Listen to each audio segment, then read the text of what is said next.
Let's rise.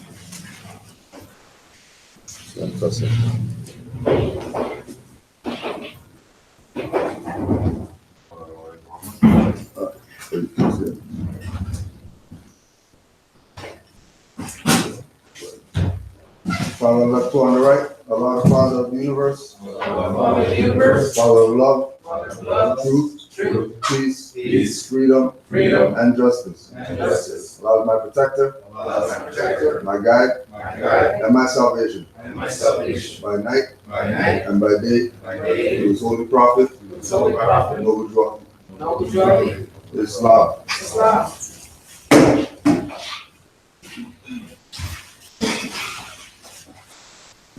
Prophet warns all Muslims governors ordered to read proclamation at each meeting. I hereby inform all members that they must end all radical, agitating speeches while at work, in their homes, or on the streets. We are for peace and not destruction. Stop flashing your cards at Europeans. It causes confusion. Remember, your card is for your salvation. Failure to obey these orders will be of severe consequence. We are for love, truth, peace, freedom, and when these principles are violated, justice must then take its course. Any member or group of members who hold malicious feelings toward the temple or the prophet, or violate the divine covenant of the Moorish movement, will receive their reward from Allah for their unjust deeds. All true Moors will and must obey the laws as laid down to them by their prophet. If they lose confidence in their prophet, they should turn in their carding button, cease wearing their turban and fez, and return to the state where I, the prophet, found you. This is a holy and divine movement founded by the prophet Noble Ali. And if the prophet is not right, the temple is not right. The prophet, therefore, is sending out a divine plea to all Moorish Americans that they do their part in protecting their prophet and the temple. This is an everlasting movement founded by the prophet through the will of Allah to redeem his people from their sinful ways. Noble Ali. Islam. To be proclaimed at every meeting. Islam. I am glad to know that I have a few faithful Moors among you all, and I desire for them to know the truth and the divine truth. There is a host of jealousy about me and the movement now by the same people of our side of the nation that claim that I was only a joke and unreal.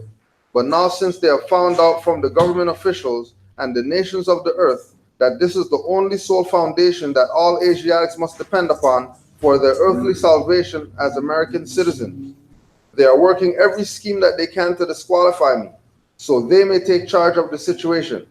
I have notified all these things to you long ago in the past. It is through the faithful Moors that attribute to the movement and uplifting funds. The ones that paid their divine respect to me and the movement will be remembered. That is why I am calling upon all faithful Moors to increase their faithfulness to me, your prophet, and your divine Moorish movement. I need finance, and I need it badly. Never before have I needed finance so badly as I do at present, so I can shove aside the discord that is facing the nation. It all comes through jealousy because of my fame and nobility. The nations of the world will not recognize the movement without I, the prophet, being head. It has been proven by my works, which I have performed in the past few years. Prophet Noble Ali. So the members of the Moorish Science Temple of America. Islam. This is the instruction from your prophet Noble Ali. Be faithful unto your forefathers' divine and national creed, that you will be blessed for your good deeds that you sow in the flesh. Allah is the one that judges the world, and his judgment is now on. But the weak can comprehend it not. The end of time is drawing near, so says Allah to his divine prophet, I, Noble Ali. And that's why many hearts have been turned to stone. Many have eyes to see but cannot see, ears to hear but cannot hear, lest they will be confounded of their sins. These are trying hours now, dear Moors, and every evil spirit is moving, and they are trying every weak mind to overthrow and drag out the true foundation that has been laid, and to cause confusion in the minds of the ones that do believe. But if you have the true love of Allah and the spirit of your forefathers, you fear not what you hear or see, but will sacrifice the utmost of your very life to protect your movement and your prophet. Watch your enemies, dear Moors. Your enemies are the ones that speak against your prophet and ridicule him to the very lowest. The ones that speak against your divine and national principles of your temples. Act accordingly, and Allah would bless you for your good work. Peace, your prophet, Noble Ali. Islam. Divine Constitution and Bylaws. Act 1. The Grand Sheikh and Chairman of Moorish America are in power to make law and enforce laws with the assistance of the Prophet and the Grand Body of Moorish America. The assistant Grand Sheikh is to assist the Grand Sheikh in all affairs if he lives according to love, truth, peace, freedom, and justice, and it is known before the citizens of Moorish America. Act 2. All meetings are to be opened and closed promptly according to the Circle 7 and love, truth, peace, freedom, and justice. Friday is our holy day of rest because on Friday the first man was formed in flesh, and on Friday the first man departed out of flesh and ascended unto his Father God Allah. For that cause, Friday is the holy day for Muslims all over the world. Act 3. Love, truth, peace, freedom, and justice must be proclaimed and practiced by all citizens of Moorish America. No citizen is to put in danger or accuse falsely his brother or sister on any occasion at all that may harm his brother or sister, because Allah is love. All must preserve these holy and divine laws, and all must obey the laws of the government, because by being Moorish American, you are part and parcel of the government and must live life accordingly. Act 5. No organization of Moorish America is to cause confusion or to overthrow the laws and constitution of the said government, but obey hereby. Act 6.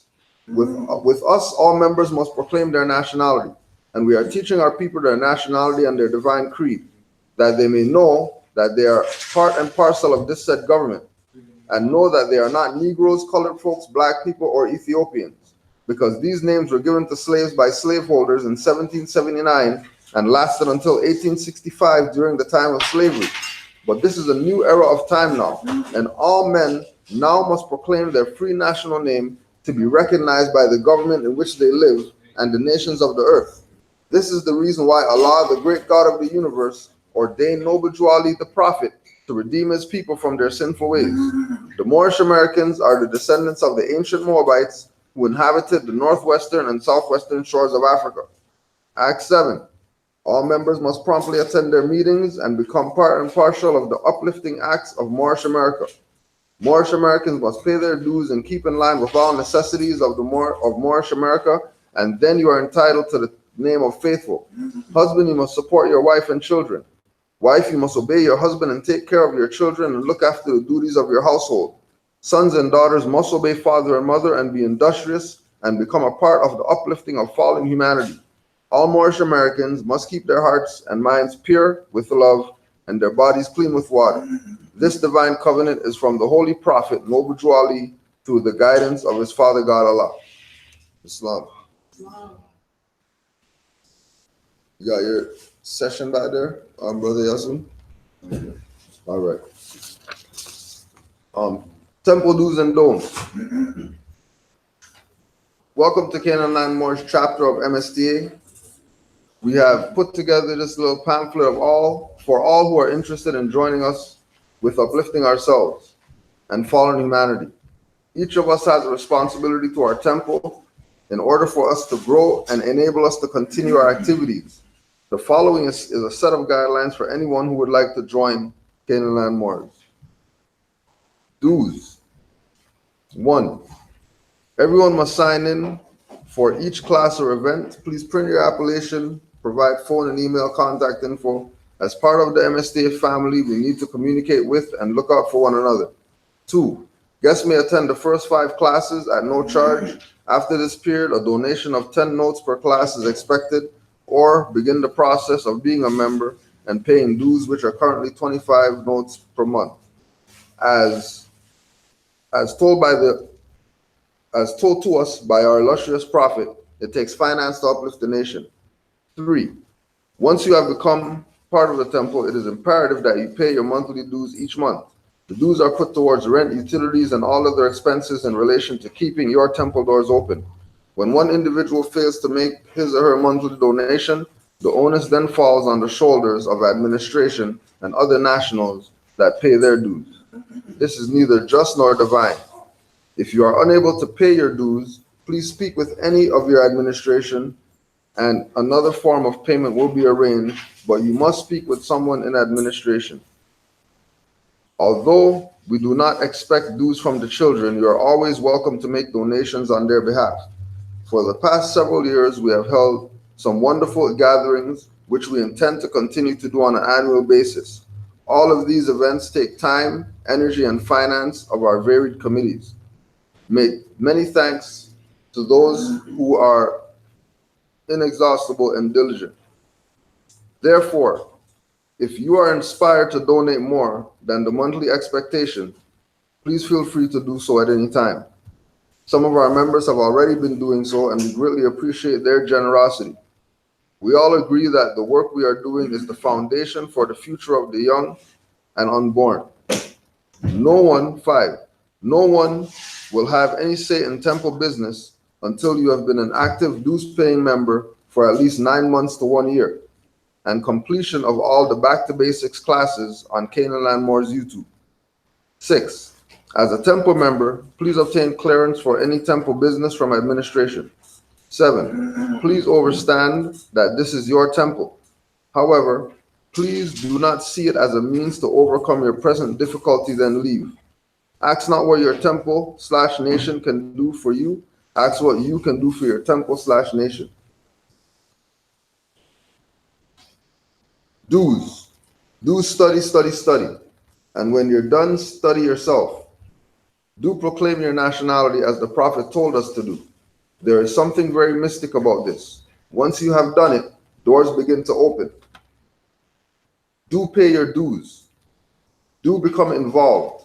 Everyone has something of value to offer. As a member in good standing, you can make a great contribution. Do support your temple by introducing anyone you know who will benefit from this movement. Do bring your children to class, but remember that others are here to learn. Don'ts. Don't expect anyone to solve your problems for you. We are all on a journey of discovery, and we are all here to support and encourage one another. However, at the end of the day, we all need to stand on our own nationality and birthright. 2. Don't become discouraged. Sometimes some of the concept will seem very strange due to the spell that we've been under for so long. Take the time to do your research so that you go from believing to knowing. 3.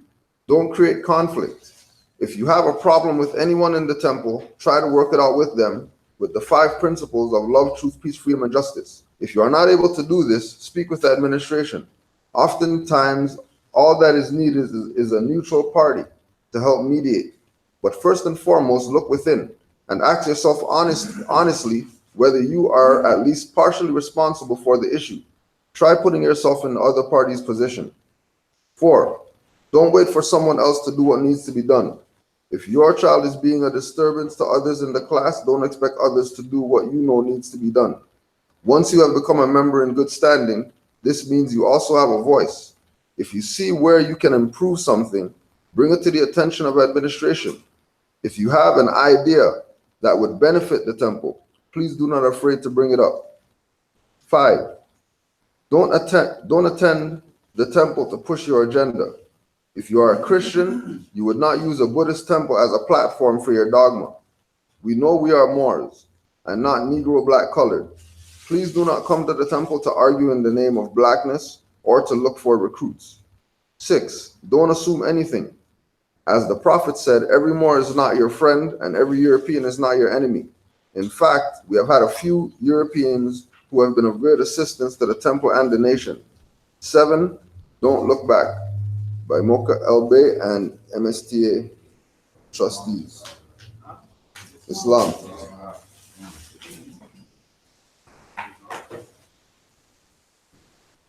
So yesterday we had our session out at Montreal.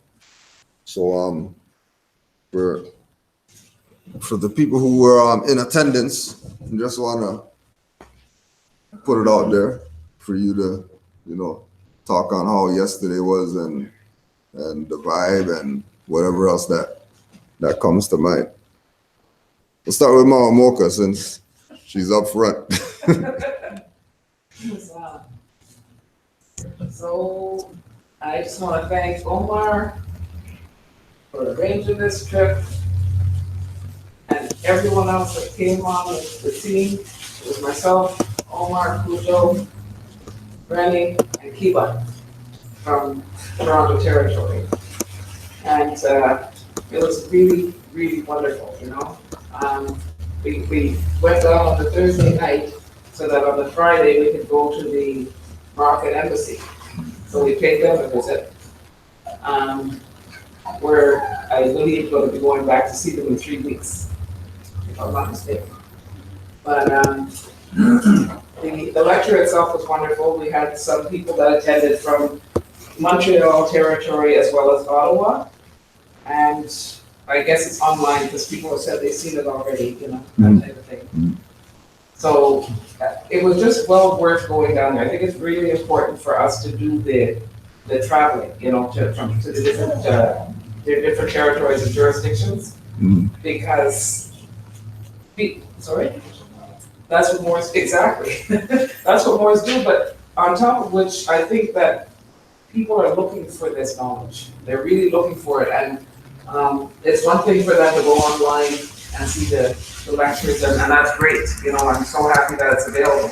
But you know, we had a young woman from Ottawa, and she was explaining that I think she said she was 23. One of the questions that was brought up was how do you retain people, and also how do you get the young people involved?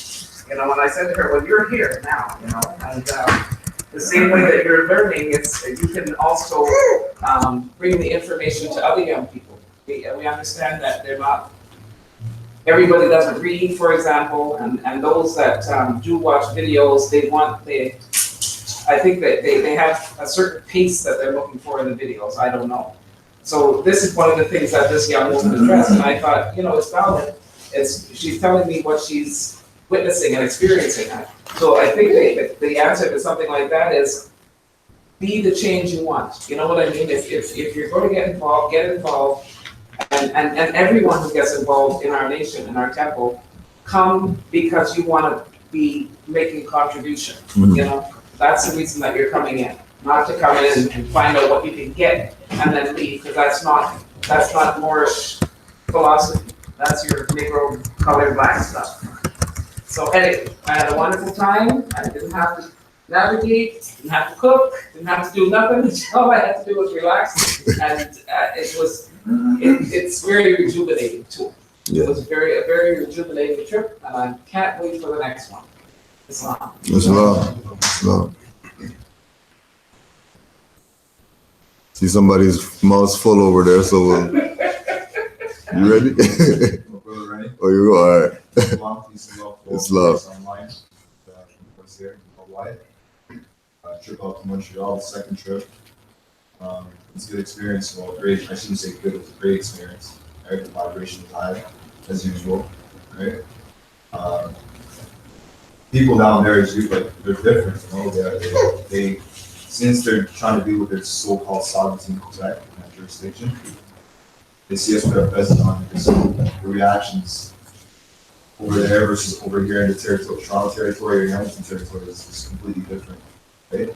So the experience that I got was that once you're yourself, once they recognize that there's people, so-called black colored people with fezzes on, they're aware of what the fez is, right?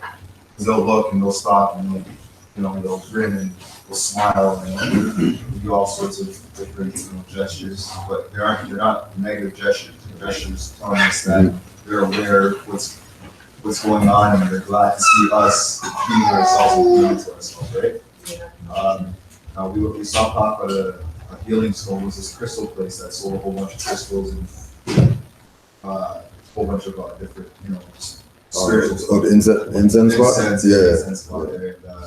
And had a female come up to me. I was at the back just picking out incense, and out of nowhere, I had my head down and looking at incense. There's so much of them.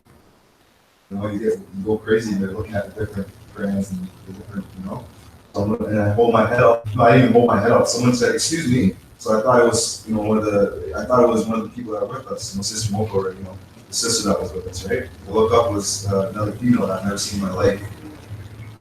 She says, "You guys some Moors and shit." I'm thinking to myself, I'm like, "So where's everybody else?" Because I'm out the back. I'm out the back, and I look up, and I'm like, "Where's everybody else? They leave?" And I'm like, "Only one in here." So I'm like, she's talking to me, I'm like, and she's asking questions, and she's like, yeah, I'm like, yeah, we're the Moors, you know. She's like, yeah, I see you guys' videos online, try to pronounce Canaanland Moors. I said, yeah, the Canaanland Moors voice is here, and I pointed to her towards Cujo, which is right, literally right beside me, you know. But long story short, you know, she got what she wanted because, you know, like the energy, the vibration, the frequency that she was on, what she was looking for. And it was just, it's such a big world, but it's so small because she's just walking, traveling. She heard about Moors. She's seen, I believe she's seen Brother Omar. Saw somebody outside or Saw something. somebody outside with a vest on, so she's like, let me pop in over here to see if you're over here, you know? And she ended up coming to the lecture after, because she said she couldn't stay. That's right. And, you know, she ended up telling me that. Oh, Cujo no, ended up Ren. telling her that, you know, we're trying to convince her to come to the lecture, right?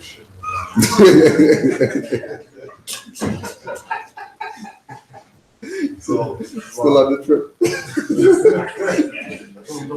Navigating power, taking advantage of navigating powers from a different chair. So yeah, it was good. It was a good trip. You know, we get the audience crowd that we were expecting. Like, you know, we were expecting anything. Where I had a vision in my head that maybe there were going to be more people than before. But as usual, you know, it's just, you know, only gravitates to the ones that want, right? So overall, it was a good trip, you know. The sister found out, got more information, she came to the lecture, you know. So I got to connect with Alfonso, who's in Ottawa. Yeah, right. So it's, you know, we reached out. Yeah. It was a good experience. It was way too.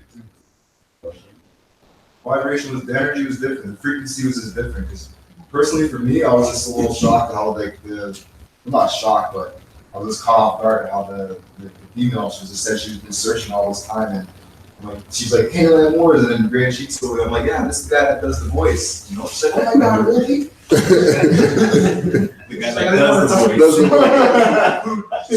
voice. She said she's seen him initially. She didn't want to go up to him because she's like, she's like, he's tall with these dark glasses on and his beds, and she's like, I didn't know what to really say to him. But, you know, it was a good experience. I loved it. Nation building. Right? Yeah. That's fun. Yeah, that was pretty much what I would say.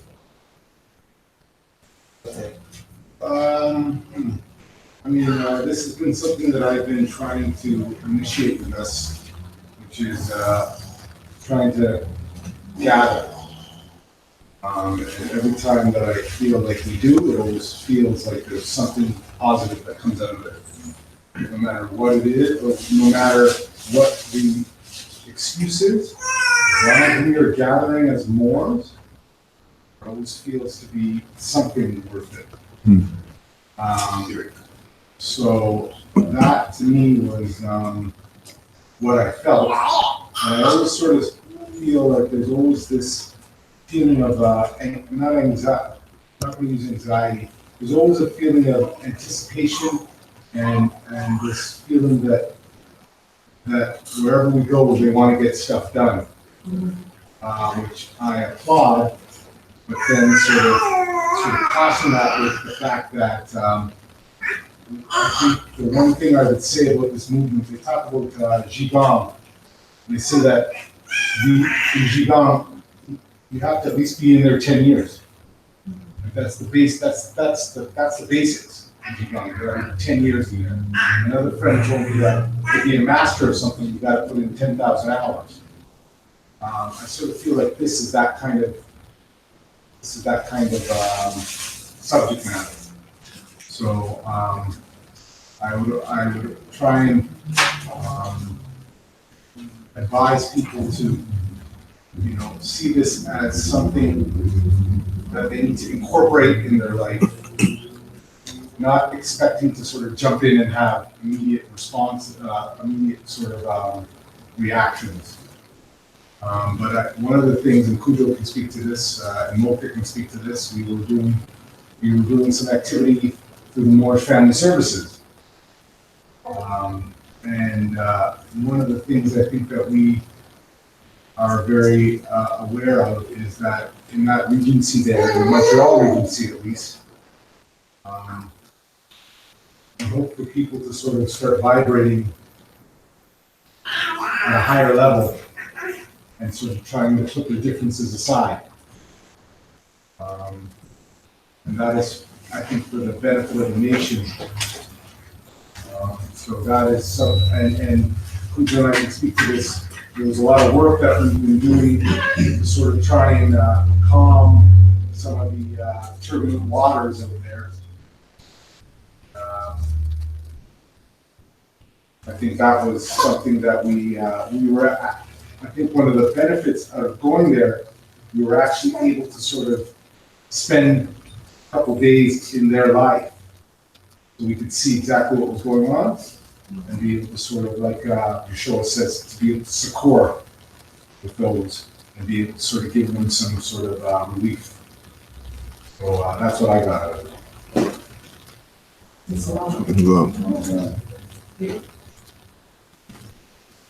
That's pretty much what you said. You know what I mean? The most, what stuck out for me the most was what Brother Rene said about the more like she came down and she had some, she was from Ottawa territory. She came down to handle some business. They said she just saw us, boom, boom, boom, and she was gonna leave. But she stayed, came to the lecture. She met people from her territory, more than one. She had another issue with translating some paperwork because she doesn't speak French, and then there's some words right there that speak French that could help her out. So just seeing how the universe was working for her, it reminded me of my own story, and it's like, it's amazing. Like, you know what I mean? If you're supposed to be somewhere, the universe is gonna work really hard to make sure you're in the right spot at the right time. From what Brother Omar was saying, just the activity, just seeing how the reaction, like I walk about and I have my fez on or whatever, and the reactions I get as an individual were a lot different. It was like 5, 6, 7 of us walking around and just seeing the people, and everyone's coming to their own. Oh, is it a convention in town? Is it this? And then you have the opportunity to explain, share some light with the people. Another thing I found about L'Oreal is the people there seem genuinely happy. Where I am out there, people walk around kind of like scowl-faced, and they look, I'd say, depressed or something. They don't look happy. Mm. But out there, the people were generally smiling and nodding and stuff like that. So this is my first trip, first of many, hopefully. But I enjoyed it very much. The lecture was great. As I said, we had people from 3 different areas there, and there was a little hiccup with the food and stuff, but at the end of the day, everything worked out. So it was. Soup man in the back. He'll tell you after.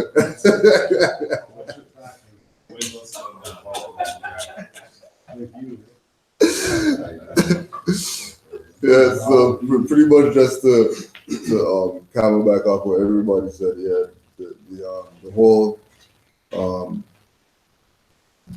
going to different places as a body of Moors does something to the Moors, and it also does something to wherever it is that the Moors go. One of the other ones that happened was the man in the elevator. When Japanese man in the elevator, like, hey, what is that or whatever? That's what, and the Moors like, no, this is my national headdress, because man was trying to say some religious. Is that your religious? Like, oh no, national headdress. And then the man in the elevator says, oh yeah, national headdress. Went about his business. And then he asked us, so that you were testing, huh? You were texting. This man was just laughing to himself. Just laughing. So you're testing us, huh? You already know what's going on. And again with the sister and her situation, that was just crazy. like Brother Kiva said, know that the universe is working with you so that you get this information. You know what I mean? Like universe personally making you go down this street and then, you know, see whatever you saw and make you go inside the place. Then you go inside the place and it's feathers all up in there and you're just getting into this realm and, you know, you're supposed to leave and you said, well, you know, I'm gonna stay the day, and then you end up staying and the thing turns into another vortex opens, you know what I mean? You know, and again, this is the energy that this creates once the individual is receiving or ready to receive what it is that, you know, we've embarked on and realize what this is about, why we're still doing what it is that we're doing, you know, because it's that instantaneous if the individual is already on a spiritual journey.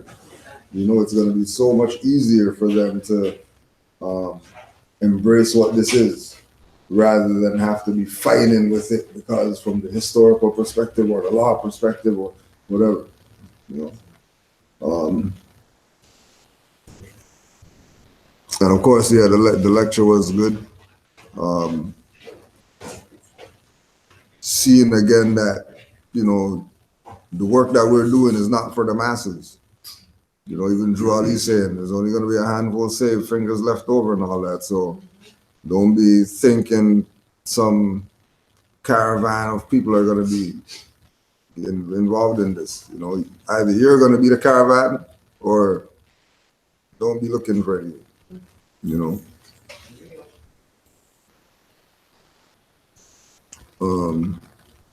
Let's see there. Oh, Brother Yasun. Have a chapter back there? You're going in right now.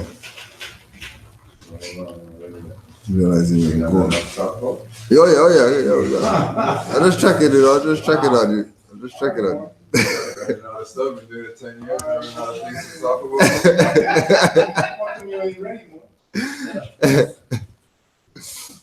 So there was there's the article, a paper called, I'm going to read a section of this paper, Indigenous People and Black People in Canada.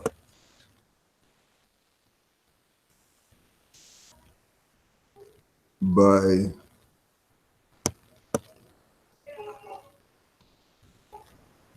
Z.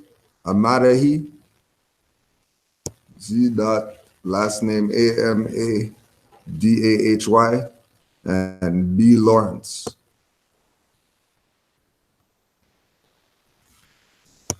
Historical context. Oh, shit.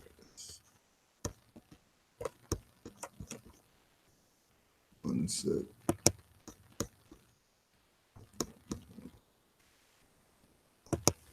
Historical context, colonization and settlement in Canada. In the United States, expressions of overt antipathy between Black and Native people are rare. The lines of tension are situated primarily within the context of their tribal interrelations and/or intermarriage.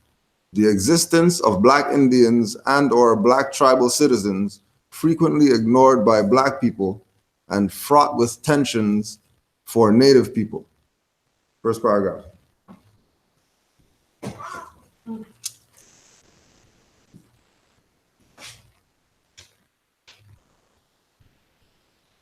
So we'll call this writ of error and clean this up because this is again part of the issue with our people, that everybody out there is telling them from the perspective of what keeps them enslaved or keeps them in servitude, right? So this, and remember, this is supposed to be a historical context. This is supposed to be a historical context, right? So be on.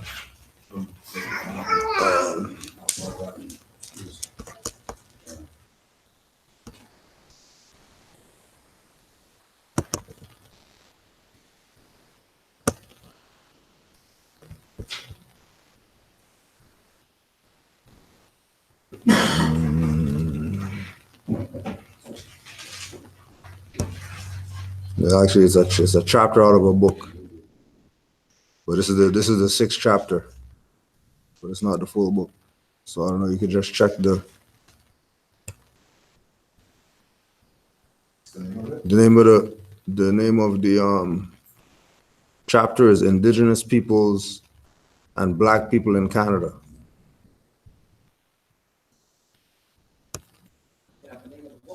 No, it's not there.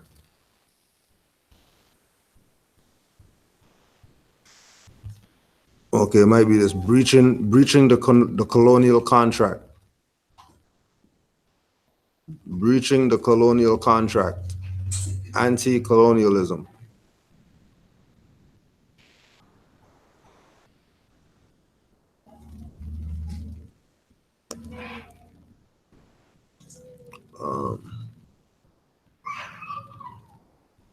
Contemporary conflicts over the Indianness of Black tribal citizens in the United States came to head in March 2007 when a minority of the Cherokee Nation of Oklahoma successfully voted to expel their fellow Cherokee citizens of Black ancestry, historically known as freedmen.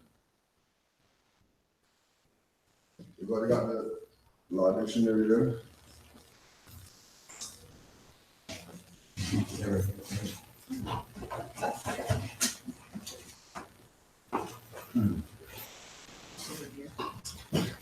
Just check those two. Historically known as freedmen. However, other less well-documented conflicts have arisen in the other indigenous nations whose lands were displaced by white slave owners and whose own ranks were therefore divided between slaveholders and those who rejected slavery. For example, the Choctaws, the Creeks, the Chickasaws, and the Seminoles. Still, other complexities are taking place within the nations of the eastern United States, who, after being overwhelmed by settlers for centuries and intermarrying with both Black and white settlers, are struggling for federal recognition as tribes.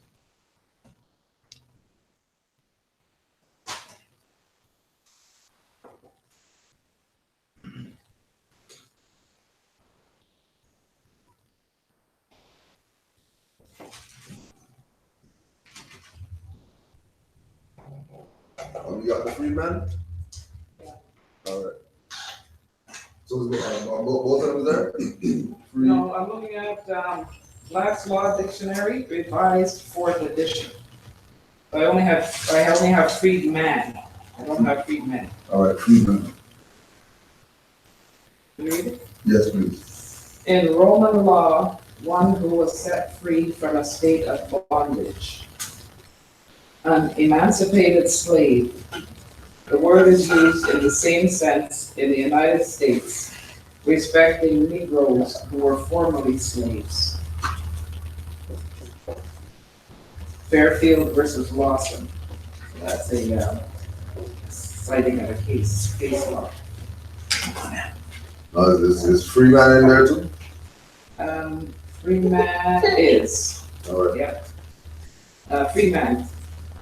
A person in the possession and enjoyment of all the civil and political rights accorded to the people under a free government. In the Roman law, it denoted one who was either born free or emancipated and was the opposite of slave.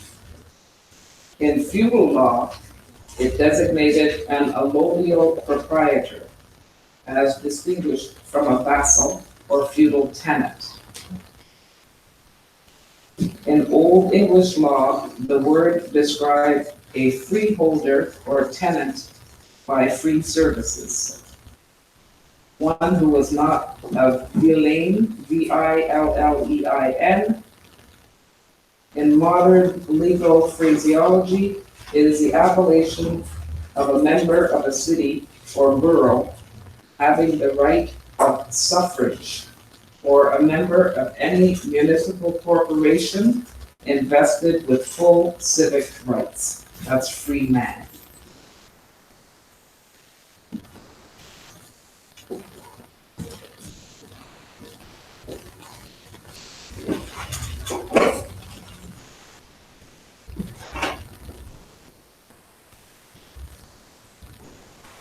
So with the two differences,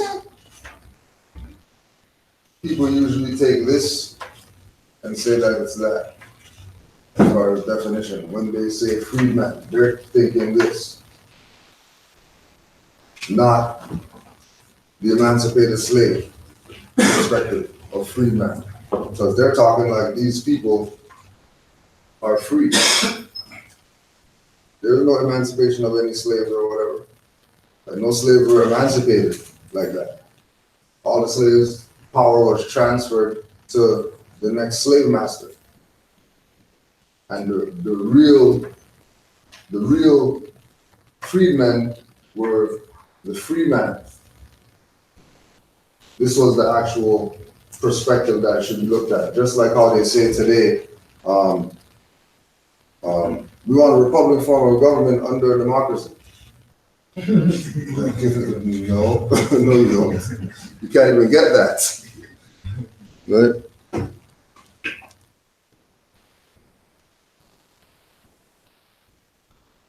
If anybody has any thoughts on anything else, or does anybody have any right now? This is the federal recognition of tribes, so what I'm thinking is the tribes now, is that like time back? There's so many different tribes, right? Would that be a nation? Would they actually recognize them being a tribe? Or is it more or less the federal government's only gonna recognize the perspective of its own nation or tribe? Tribal, like only like schools, this one here.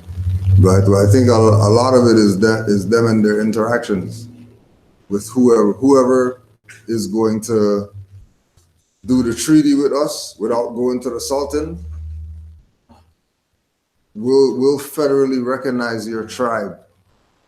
You're selling out. Because you're selling out. So we'll recognize you. Just like we're here when they have status Indians, non-status Indians, and then, Constitution Act's gonna have only certain tribes in there. And then others are like, well, how come we're not in there or whatever? Well, we never did no treaties with you, so you can't. No. So we'll talk about a lot of times how the tribes, different tribes around here in Ontario, they have contracts with certain, the pipeline thing, that's Right. a situation. Yeah. Like, so let's say they can't do the work over here because the tribe members, they didn't get their compensation, or they didn't talk with them before going ahead, and, but that's just to show you, like, that's there to show you to keep the fraud going, the illusion going. So now our people, the free men, the actual free men, right, are thinking, well, so they're fighting, so then, how do they feel, right? How do they feel now? The bottom one. Because if we're thinking from that perspective that the Indians, the so-called, those tribes are trying to look for recognition from the government, because they're the first ones here. Take the bottom one instead. That's only Yeah, take that one. one confusion, That's a right? four. That makes us think, Or a three or something. from my perspective, tries to tie our mind somewhere else. You know what I'm saying? Now we're thinking we're African American. You got over here, you got the tribe saying that this is our part of the land, so we got to talk with the federal government before they can go ahead with the pipeline, and it's a bunch of confusion. Good more. I have a question in regards to the law, the just gentleman, where in the United Nations, Canada is every single time they make some sort of a statement or speech or whatever, I swear it ends up usually saying when they're, as they say, they're supporting whatever acknowledgement is brought, they say that they're not unqualified. Like they're an unqualified supporter of the United Nations Declaration of Rights of Indigenous People. They're a supporter, but they're unqualified. Right, that's for them to not be able to be held liable. Yeah, like. But that's what they say though. But is it really that they're saying that they're not qualified, or are they not qualified because they're speaking under another entity? No, like them themselves are unqualified because they're not a country. Like they're unqualified, so they're gonna say whatever, but it's still coming back to on the people. Are the people competent to lay what the law down is, or are they gonna go with the corporate takeover? That's just a showcase. That's just. Right? Because remember, they can't. It's like when they bring up the Organization of American States, and people are mad that Canada and they're a part of it. How come they're in it? We don't know what they are and all that stuff. They're not Americans or whatever. So, you know, they have to put up the front for the world, because the world finds out really what's going on, they got trouble. If the people find out what's going on, they got trouble. So they have to walk a thin line to, you know, sort of just blend in with the wall while you're passing by. And if you don't see, all right, then you didn't see it, and then they keep doing whatever it is that they're doing. But for them to be unqualified means nobody qualified them. And who's the qualifier? Who's qualifying people to say that they acknowledge or don't acknowledge or whatever? Right? Sovereign states. Well, in that case, it would be the United Nations.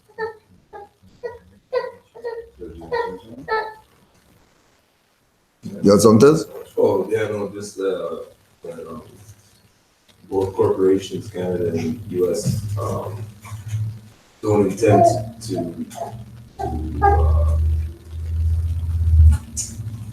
adhere to those declarations the way that other countries have, other members have.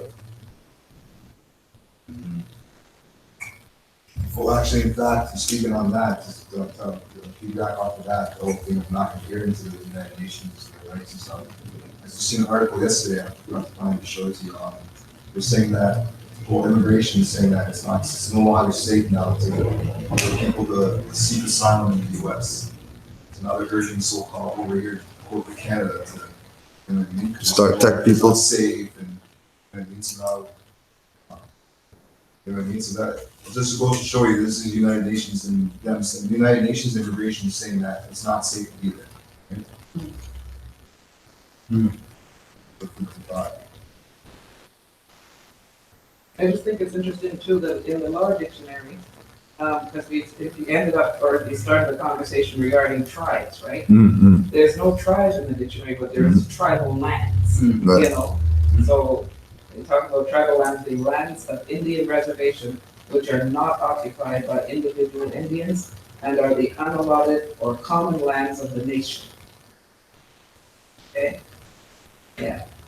So there's no definition for tribe in the law dictionary, but they got tribal lands. And if you just read tribal again, just read tribal lands. Oh, tribal, yeah, so they got tribal lands, lands of Indian reservation, which are not occupied by individual Indians and are the unallotted or common lands of the nation.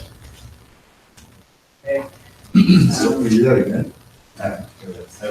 Yeah, lands of Indian reservation, which are not occupied by individual Indians, Right? So lands of Indian reservation. Indian reservations, Yeah, which is not land. It's not lands of the nation, there's a lot of the nation. Right? Yeah. But a lot of the So the reservation is not The whole land. that's just a jurisdiction that was created to put those people on there so that they think that they have some land or whatever. Right? It's not the nation. The reservation is just like the Appleton Estate Reserve, Yeah. the one that you held back for 12 years, not the one you put straight on the shelf. You know, Yeah. that's the reserve. So, Reservation at a restaurant. yeah, Yeah. yeah. Right. Yeah. And that's reserved for the quote unquote Indians. So that was done through contract. I'm signing off. on people. Somebody had to contract in order for them to not have jurisdiction here where everybody else is, but they got tax free on their reserve, whatever on their reserve. And once they're on the reserve, they're They could be Indians on the reserve, but hold on a second. Why do you just want to be Indian on the reserve only if this is your land? Right? But again, going back to the thing with the tribes, that's not the jurisdiction, because that's even controlled by them. Well, exactly, and then they go on to say that it's actually common lands of the nation. It Right. has nothing to do with the tribe, you know. Right. It is. Interesting.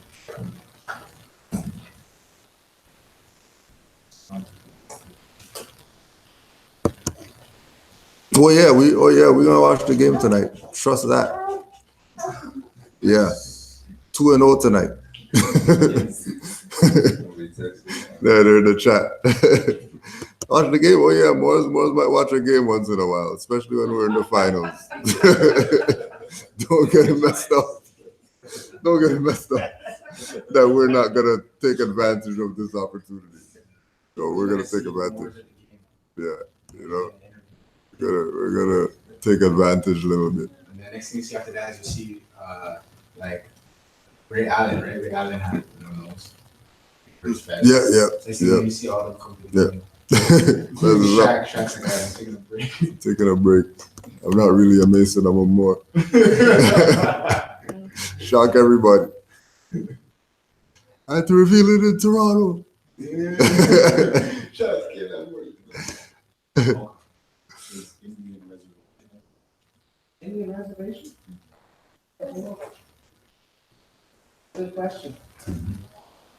So back to this struggling for federal recognition as tribes. In all these cases, slavery, segregation, and the regulation of racial and tribal identities have overdetermined how Black Indians are seen and have shaped the complex relations between Black Indians and freedman tribal citizens and non-Black tribal citizens. There are additional pressures among many Native peoples in the South, particularly those who are struggling for the federal recognition as Indians, to be silent about the manner in which anti-Black racism may have entered their communities.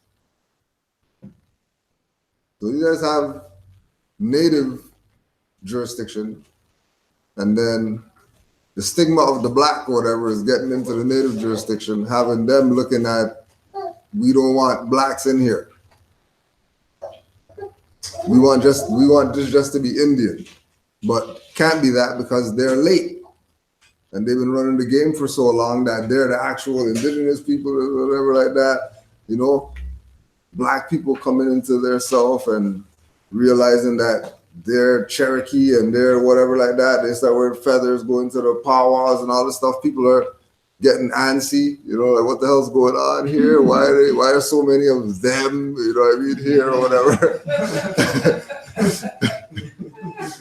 When them is really them, there's one saying them are really the ones that should be saying them, you know? Yeah, because the thing's over. Once we start waking up, all the jurisdictions, European jurisdiction, stuff's gonna get taken over because more is gonna realize that, hey, this is not really their stuff. It's ours. The native, whatever, you're gonna realize, and everybody's gonna start getting pushed out. But again, if they're not dealing with it from national and they're dealing with it from tribe, then somebody's gonna have jurisdiction that's gonna come and do whatever to foil the plan. Always. You got Indian reservation there? Indian reservation, yeah. There's a lot of Indian stuff. All right, sure. Let's see. Indian reservation, a part of public domain set aside by proper authority for use and occupation of tribe or tribes of Indians. And it's like case law. Peters versus Palma School District of San Diego County. United States versus Department. So it's interesting that they don't seem to have any legal definition for a tribe, but then they're talking about setting the land aside for tribe or tribes of Indians. To occupy it. Right.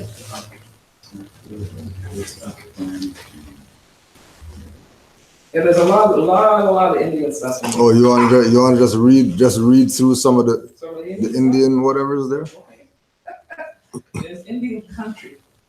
As the term is used in the federal statutes, is a country to which the Indians retain the right of use and occupancy, involving under certain restrictions, freedom of action and of enjoyment in their capacity as a distinct people, and ceases to be such when their title is extinguished, unless by virtue of some reservation expressed at the time and clearly appearing.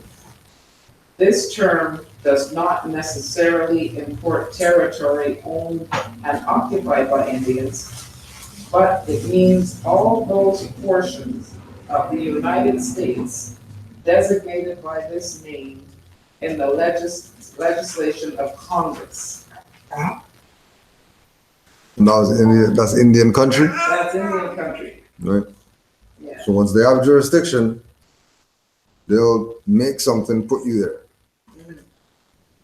Once they have jurisdiction, because if they're saying Indian country, they can't be talking over here because the only country over here is Moroccan countries. There's no Indian countries here. The only Indian countries are in Asia. So to create an Indian country here for Indians should let the people who are claiming that they're Indians know that obviously you don't have any jurisdiction, because they're telling you what your Indian country is. They're not, the Indians aren't saying that our Indian country is whatever. They're only saying that because European put them in that jurisdiction. What if they're actually doing like business like that? What if, I mean, they're obviously exercising birthright theft, but what if because they did that and they're defined as Indian now, Indians or Hindustanis come and say, well, you said so. And you don't have. Yeah, but that's but think about it like this. Like think about it, how we have our jurisdiction here, Yeah, right? They have theirs. They have theirs over there, but they come over here and set up their jurisdiction, Because they're sleeping. and they have blocks Yeah. of their jurisdiction, right? But they're not here. What are they using? Using Indian rights. Because if they're saying Indian, well, Indians could do it. Okay, well, we're Indians.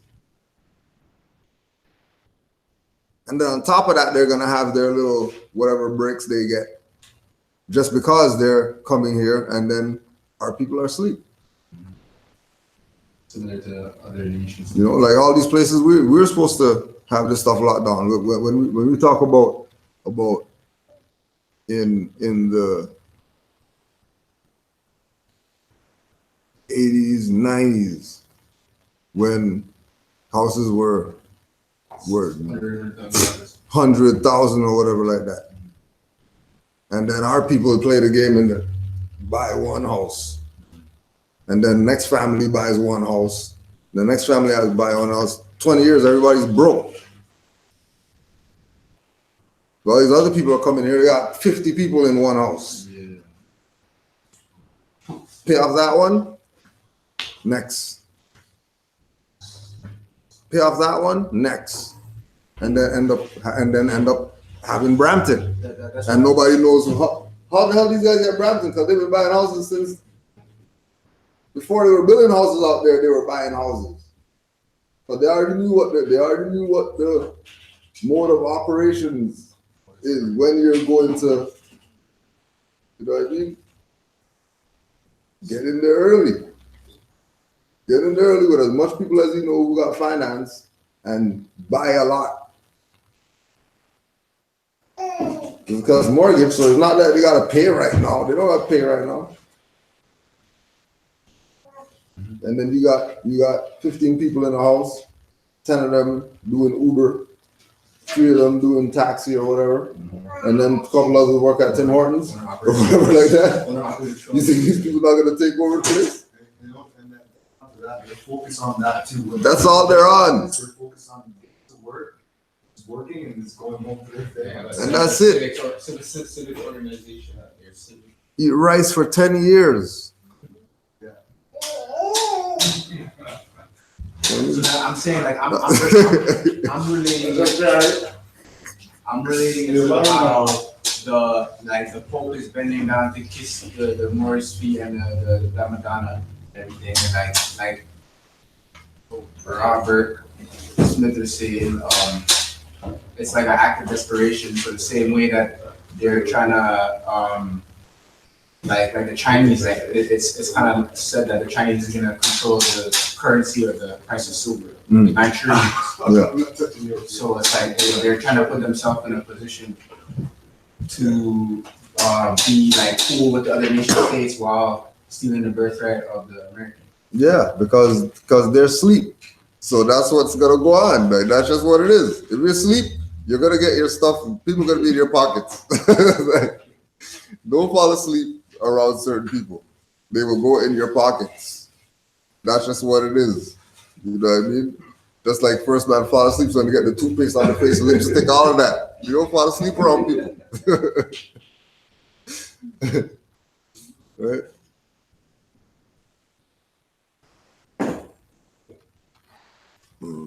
Oh, you got some more Indian, you can just read the titles. Yeah. Yeah, just you don't have to read the definitions, just the different titles of Indian, whatever they So are. Indian country. The next one is Indian Depredations Act. Indian reservation we did. Indian title. Right? That's a claim of Indian tribes of right because of immemorial occupancy to roam certain territory to exclusion of any other Indians. It was something between the different bands of Northwestern bands of Shoshone Indian versus US. So, and we looked up Indian tribe, I think. Did we do that? Yeah. Okay. And then Indians, the Aboriginal inhabitants of North America. So, which is contradicting what it says here for American. Because it says, under American, it says pertaining to the Western Hemisphere, or in a more restricted sense, to the United States. Let's see. It was assumed that the term American included all classes of citizens, native and naturalized, irrespective of where they originally came from.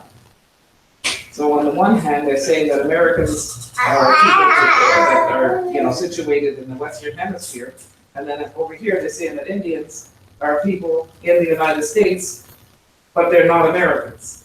So, Yeah. That's because of the jurisdiction, right? Exactly. So it's, what is that called? Double entendre? yeah. Or maybe they are talking about they're talking about both. Obviously, they're talking about the Indians that they created and the Indians that are. And the Indians that are were they have the right to claim because they were here before memory. They had occupancy before any other Indian was there, which is of their creation. True. The only reason why the real so-called Indians are being called that is because that term was, the whole story with Columbus and. Yeah, because that's where they were trying to go, right? And it's referred to us as that, bring more confusion. We look like the ones on the east, I was trying to find in the dictionary, but I didn't see it. I think the term is paper genocide. I think so. But it has to do with how they would just make those changes. Yeah, manipulate depending on their the agenda. books, manipulate books and Exactly. stuff like that. What is that called? It's I don't know if it's paper genocide, some kind of genocide anyway. when you're the example. Yeah. You're getting me. That's the epitome of how the pen is my sword. And it's my ear and sword. Exactly, Yeah. So when it's convenient for us to be black, we're black. And they had all their different laws where if you had one drop of black blood, or you were 1/85th black, Yeah. you'd be You're considered black. qualified. Yeah, you're black. But then if you had 1/85th Indian, you would be considered something else. Yeah, So they had all these different things that they do to us to just keep things going, you know? $40. Yes, I know, but I couldn't find it. What's going on back there? Just letting people know that discounts happen after $40. After $40. More is looking for the discount price. $4 to go buy What groceries you and do. cook 3 times. You know what I'm saying? Man, it's to buy a case. You know what I'm saying? I said one You joke. can't buy one sandwich and expect. Yeah, no, So what he wants, sandwich, right? he wants the one sandwich at Yeah, the 15 sandwich break, at the 15 sandwich price. Spend all your food, you can't get none for that, you know. Black Indianness, therefore, can become a lightning rod, highlighting Native Americans' most tremendous fear of ceaseless cultural dilution by those who are perceived as outsiders, until nativeness, after centuries of genocidal policies, ceases to exist altogether. Right, so they're scared of wipeout because of so many so-called black people going on to the native side.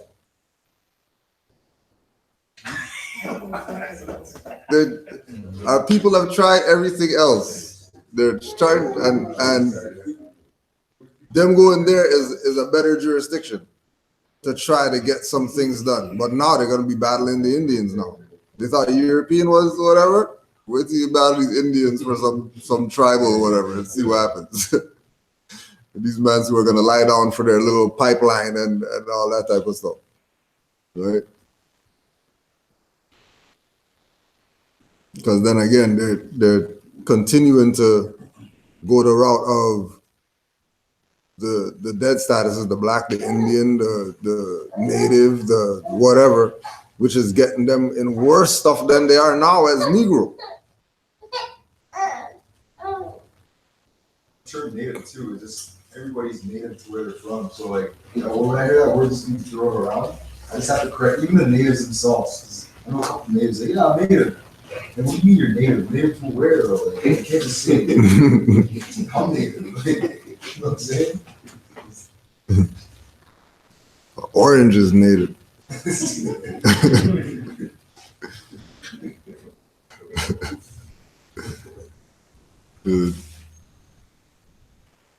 Having outlined some details of the complexities of the native-black relations in the United States, we will now proceed to introduce some of the differences between Canadian and American policies toward Native and Black people by way of introducing the Canadian context in which Native-Black relations take place.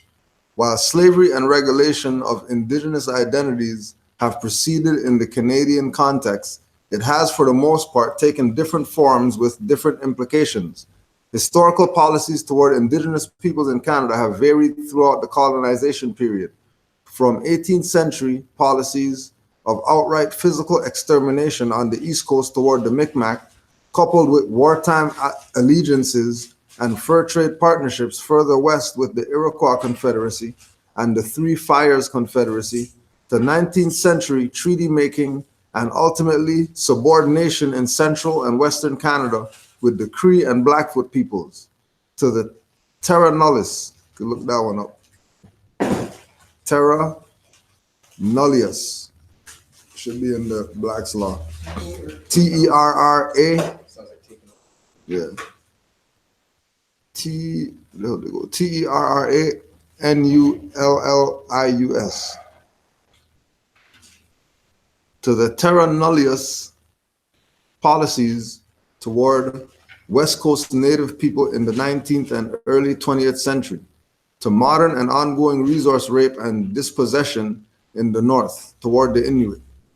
On the whole, though, control of most indigenous communities have been maintained since 1870 through a centralized body of legislature.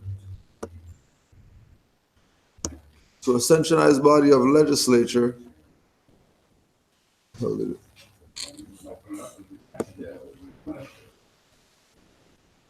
Where'd you go?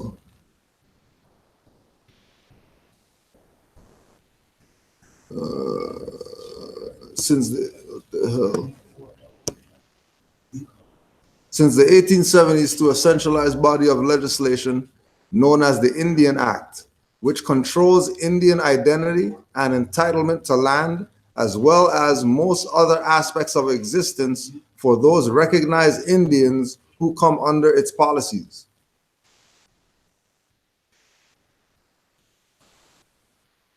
The Indian Act. So as soon as they start talking Indian, they're either going under Bureau of Indian Affairs or they're going under Indian Act. As soon as they go there. Before you continue, Yeah. I just opened the dictionary for a second. I was looking up another word, and then I just landed on Mi'kmaq. Right, and the definition is a member of an American Indian people of Eastern Canada. Mm. Right, because they're always associated Mi'kmaq with people in here. Like it's either two main tribes are Mi'kmaq and Métis. Yeah. And Mi'kmaq was the word like, especially in prison. One time, I was already nationalized or whatnot, but I know they weren't going to recognize my Moorish nationality or anything like that. So they have in the provincial courts, like in the courts, they have a separate court called Gladu Court, which is native court. So you could, if you're just quote unquote native or whatever, you could transfer there. And usually they're a little more lenient. They try not to give you a jail time as much as possible, more or less a fine or community service or some other alternative. Right, so I actually did that. Told them I was Mi'kmaq. First time I had a record of not being that, a track record of not going to a native court for years. This time I tried whatever handout and it worked. But just when I see the American, because it says a member of an American Indian people of Eastern Canada. Exactly, so, hey. Right? Exactly where you're talking about there too, like, so then you know Damn counters. that Canada or the Mi'kmaq or the Indians Are- in Canada called Mi'kmaq are American. Yeah. Yeah. And if they're American, then they can't be Indian.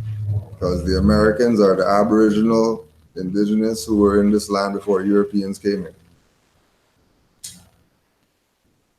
This made a little like, this is a food for thought. I was just thinking about the word native. If you take the word native and just take the T out of it, it spells naive. Mm-hmm. So it's just like, I'm just doing the whole thing in my head, and when I read the definition of naive now, it says that it's a personal action showing a lack of experience, wisdom, or judgment. Right? Rather naive young man. Like, it just makes me think of the natives, so-called people that are calling themselves just native and not qualifying with anything else. With anything else, yeah. They're ultimately naive. And then That's part weird. 2 of it says the Algonquin language of the Mi'kmaq people. And just like that's like I don't know if that's a second definition. Yeah. The Algonquin, so Mi'kmaq is also the Algonquin language of the Mi'kmaq people. So the Mi'kmaq are on the Algonquin side, speaking Mi'kmaq. Yes. You see the whole thing with the tribes and the Algonquin and the Métis and the Mi'kmaq and the Ning Yang and all this different. It's all like it's like religion. It's just all division. Yeah. You know. Yeah. It shouldn't even be none. We're just be Mormons. You know. But it was like what touched it like a different confederacy, right? Yeah. And like that was one, so it's like it was all of, like Algonquin is part of like confederacy, like it's us meeting together. And then now The Iroquois Confederacy and, Yeah, and right. that, the different tribes of Moors meeting together. Under one. which is what the whole point is. You know what I mean? Everybody coming to some type of realization amongst everybody that okay, we'll do this, we'll do it this way. You know what I mean? And we had that. But as soon as the European comes in with some blankets and whatever like that, people think they're getting something or whatever that they want to sell out, bring blankets back to the stuff or whatever. And here we are. You know. Right? Yeah. Took ourselves out. And again, from the site, because I remember there was an indigenous, there was some indigenous folklore or something. I think it was a Quetzalcoatl story or something like that, where the natives, during the time of whatever their great time is going to be or whatever like that, some white people would come over here in a boat, and those are supposed to be the gods or whatever that are, and they were, I can't remember where it was that, I think I was at that spot on Spadina where they were talking about it, that Indian community center or something up at Spadina. I think it was there where they were talking about it. And the whole concept of they let the Europeans in because it was the return of Quetzalcoatl. Return of Quetzalcoatl. Quetzalcoatl is like a Mexican god or whatever, prophet, Mexican sage or whatever like that. And all the depictions that they have on the rock paintings of him have him as in white, like a white being.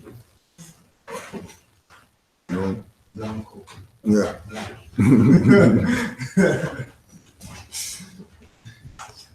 They're saying they thought it was whoever when it wasn't even who it was. Yeah.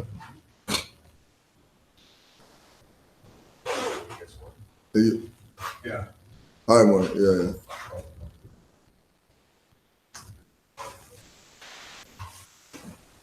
So, You ready up? Yeah, man. Brooklyn's 2 weeks Sunday. Let's go.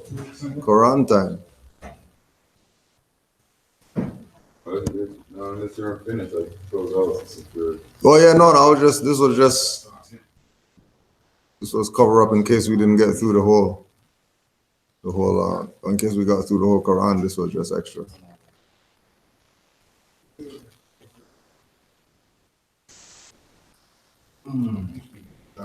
So like in the relation between English and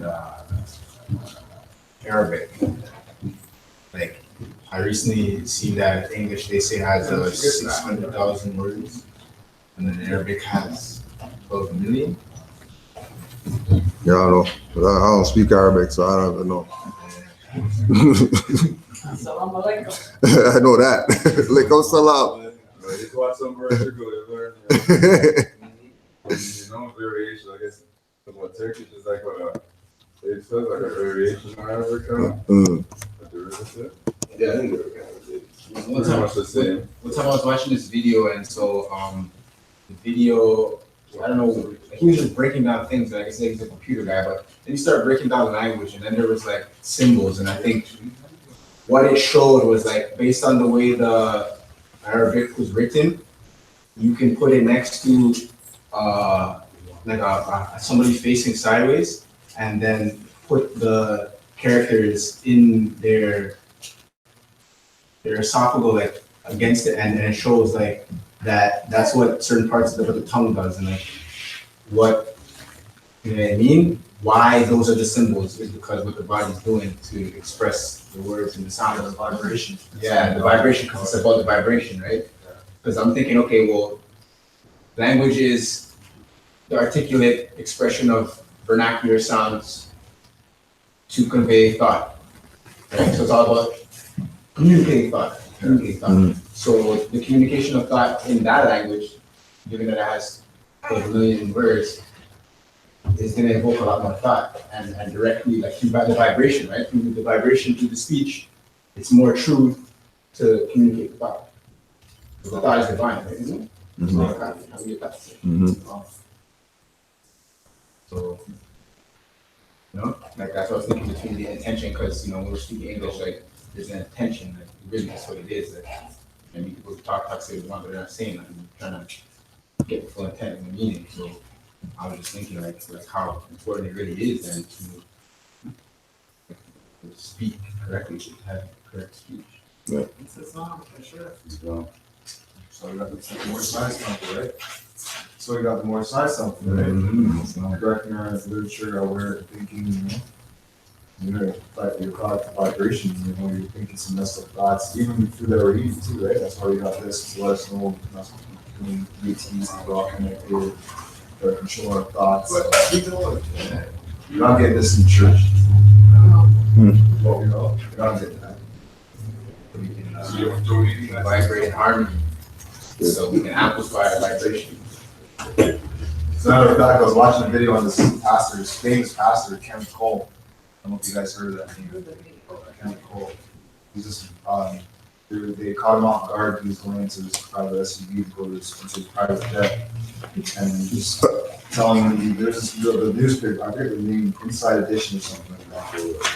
Just caught him off guard, he's getting to his friend, like, oh my gosh, I love you guys. And the way you could tell the way he was looking, the way he was thinking, you could tell that he was trying to extract energy from that. The questions he was asking was sincere, but the response that she was getting was so sincere, It was like either you know language and he's gonna mess up your mind, because the way he's doing it, he's not answering the questions. It's being answered in a way where it's not like, it's in the end, she's like, you never answered anybody. You never answered my questions.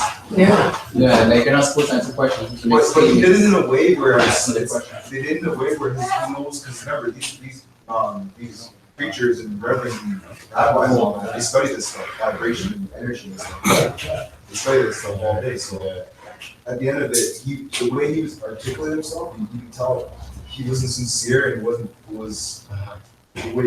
no love, but like it was portrayed to be like that. Because in the end, he was just like, come here, and then he hugged her and he touched her and he prayed for her, and it's just too much, man. That's what should show you though, that they're studying our own stuff. These so-called pastors he wasn't afraid to admit that, like the lifestyle that he was living in, that he doesn't want to. It's like they're trying to call him out on the fact that why don't you go on these commercial airlines like the rest of the people, the people that you preach with and talk to and try to heal. They're saying that, he's saying that there are demons out there. So she's trying to ask the question now, why, right? Why do you think that are the people the demons, or this long story short, he's just the vibration, the energy, the way he articulates is what more science is, right? Correcting our thoughts and how we move, but they're doing it for not the cause of humanity, for the self of He's acting like a sorcerer. He's a sorcerer. Really. Brother Yasun. Yeah, what chapter we got today? The holy instructions from the prophet. The holy instructions from the prophet in constancy. Consistency.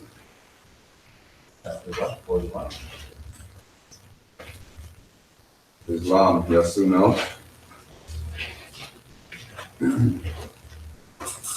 Nature urgeth thee to inconstancy, O man. Therefore guard thyself at all times against it. Thou art from the womb of thy mother, various and wavering. From the loins of thy father inheritest thou instability. How then shalt thou be firm?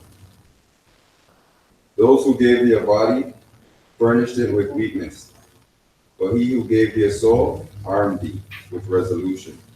Employ it, and thou art be wise, and thou art wise be wise, and thou art happy. Let him who doeth well beware of how he boasteth of it, for rarely is it of his own will. Is not the event of an impulse from without born of absurdity, enforced by accident, dependent on somewhat else? To thee and to accident is due the praise.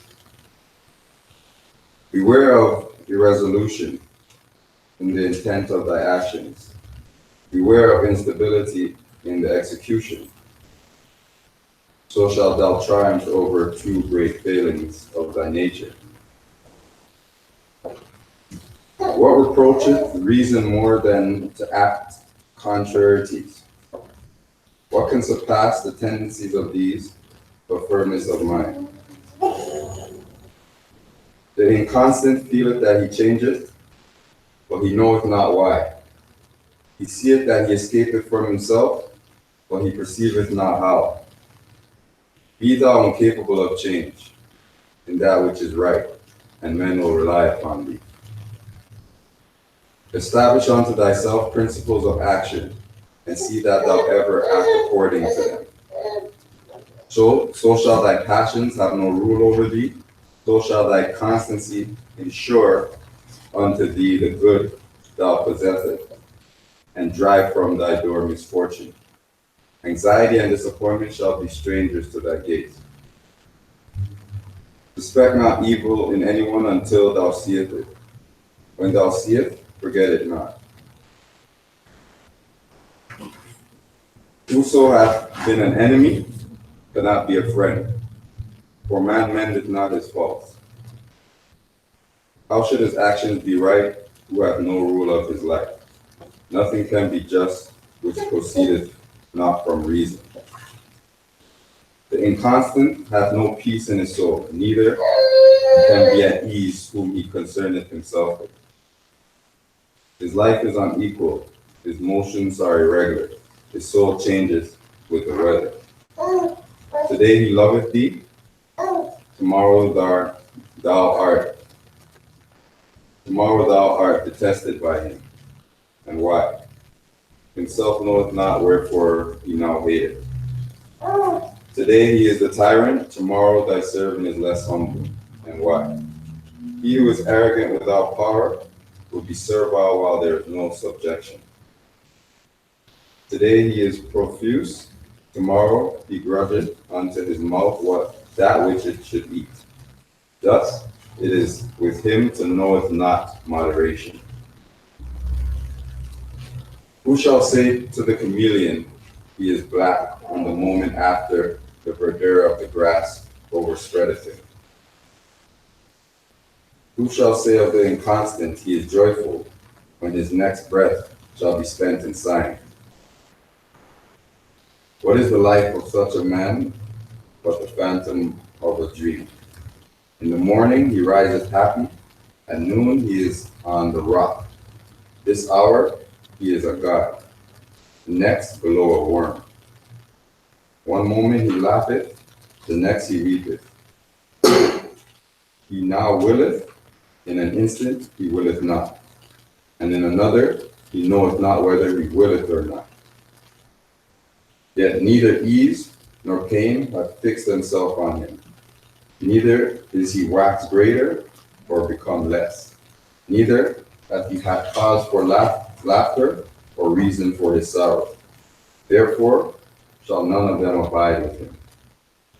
The happiness of the inconstant is as a palace built on the surface of the sand.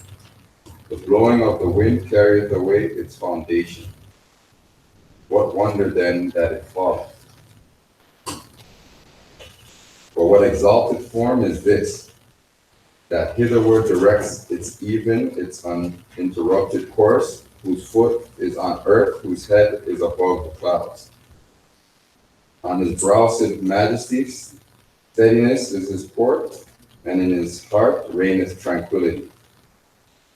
Though obstacles appear in his way, he deemeth not to look down upon them. Though heaven and earth oppose his passage, he proceedeth. The mountains sink beneath his tread, the waters of the ocean are dried up under the sole of his foot. The tiger trove herself across his way in vain. The spots of the leopard glow against him unregarded. He marcheth through the embattled legions. With his hands he puts aside the terrors of death. Storms roar against his shoulders, but are not able to shake them. The thunder bursteth over his head in vain. The lightning serveth but to show the glories of his countenance. His name is resolution. He cometh from the utmost part of the earth. He seeth happiness afar off before him. His eyes discovereth her temple beyond the limits of the fold. He walketh up to it. He entereth boldly, and he remaineth there forever. Establish thy heart, O man. in that which is right. And then no, the greatest of human is to be immutable. Islam. Islam. This one. Good talk.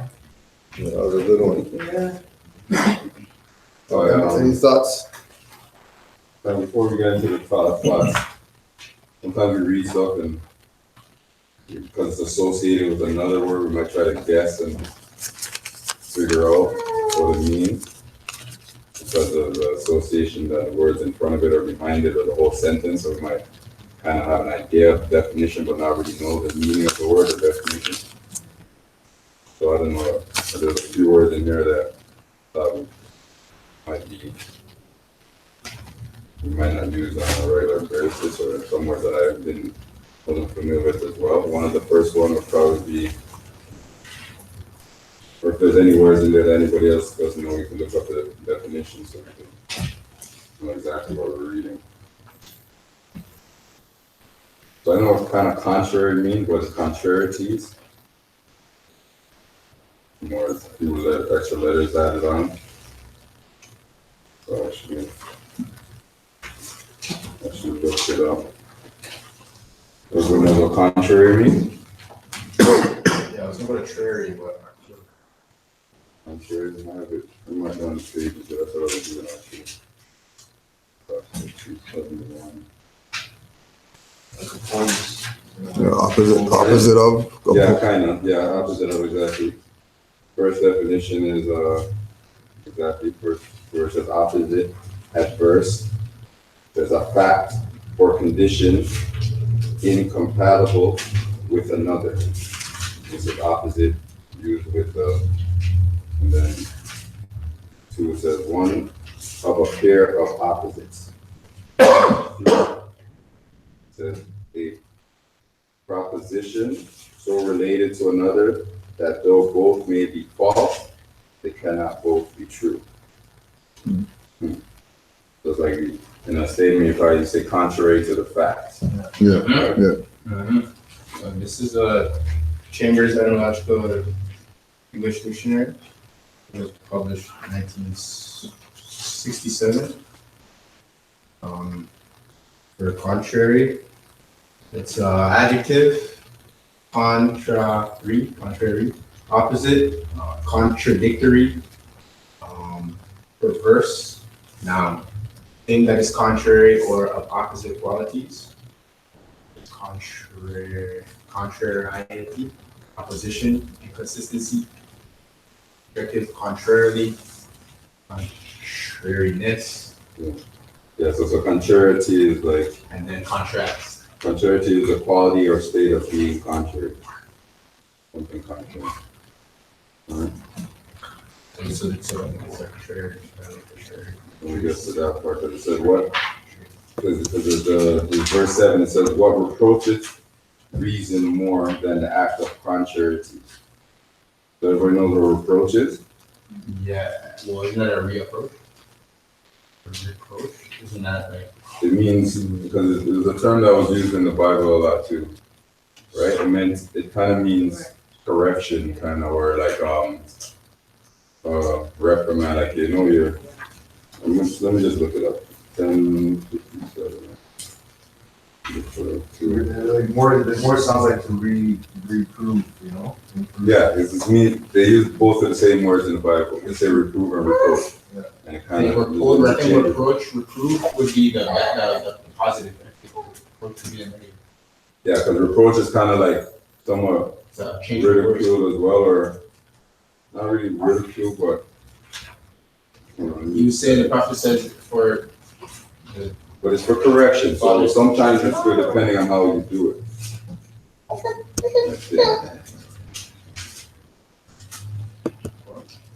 So reproach. Two definitions. To bring close, show, more act, or an expression of rebuke or disapproval. Right? Rebuke or An expression of rebuke or disapproval. The act or action of reproaching or disapproving. Right? a cause or occasion of blame, discredit, or disgrace. It's the negative. Right. Reproach. Right, and then the second definition of reproach to reproach and reproach. So I guess because one is like hyphenated or as a dot or something. The second one doesn't have a dot in between the R, the E, and the P. I don't know if it's reproach and then reproach, I don't know. The express disappointment in or displeasure with brackets a person or conflict that is blameworthy or in need of amendment. You're saying that the acts of contrarious, contradicting yourself is in need of amendment. So the reproach, what reproaches reason more than the act of contrarieties? Right. So what? So it's a question. What reproaches reason more than the act of contrarieties? Yeah. Right. If it's going to be contrary, then Yeah. it's already supposed to be. There's no, you can't reason. Yeah. There's no reason with contrarian or contrarieties. Another word after those two. I don't know. You probably tell by the root of it, but servile. You know what that means? Humble. Servile. Service. But it more or less, I guess it's servant, servitude, right? Service. But let's just look at it and see what it actually says.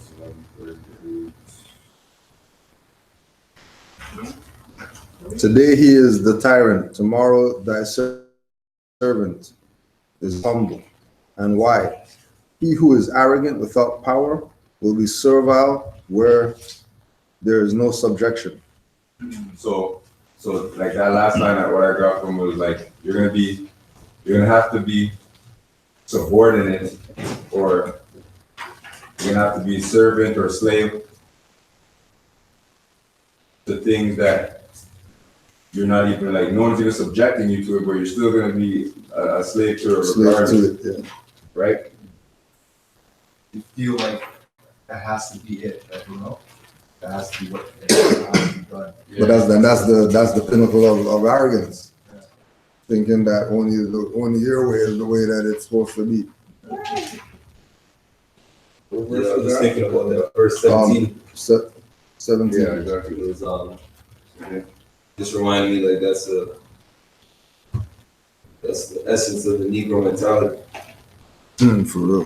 Arrogant without power, and then servile when there's no subjection. Yeah. The opportunity for freedom is there. Yeah. And those people are saying, no. We don't want freedom. Being a willing slave, right? You know, Yeah. like, masses looking. We won't overcome. Yeah, we won't overcome. Right? But then when they have no power, they're arrogant. Yeah. You know, they want to tell you what's what, and they know everything, and Yeah. they're the nation of this and the sultan of that, and a bunch of handful of dudes sitting around talking nonsense. Yeah. Look at the definition of servile. Like they're using like somewhat extreme words, not really extreme, but like servile. You don't want to be servile. Because it's a one of or befitting a slave or a menial position. Two, meanly or cravenly submissive. Who wants to be cravenly submissive? Like exactly what you just said. Like, Craving. begging you. Put on the handcuffs. I'm begging you to take advantage of it. Right? Today, he is the tyrant. Tomorrow, thy servant is less humble. And why? He who is arrogant without power will be servile while there is no subjection. All right? Yeah. So next word after that, I guess I don't know if you guys see anyone asked that one. The next one I found that I didn't.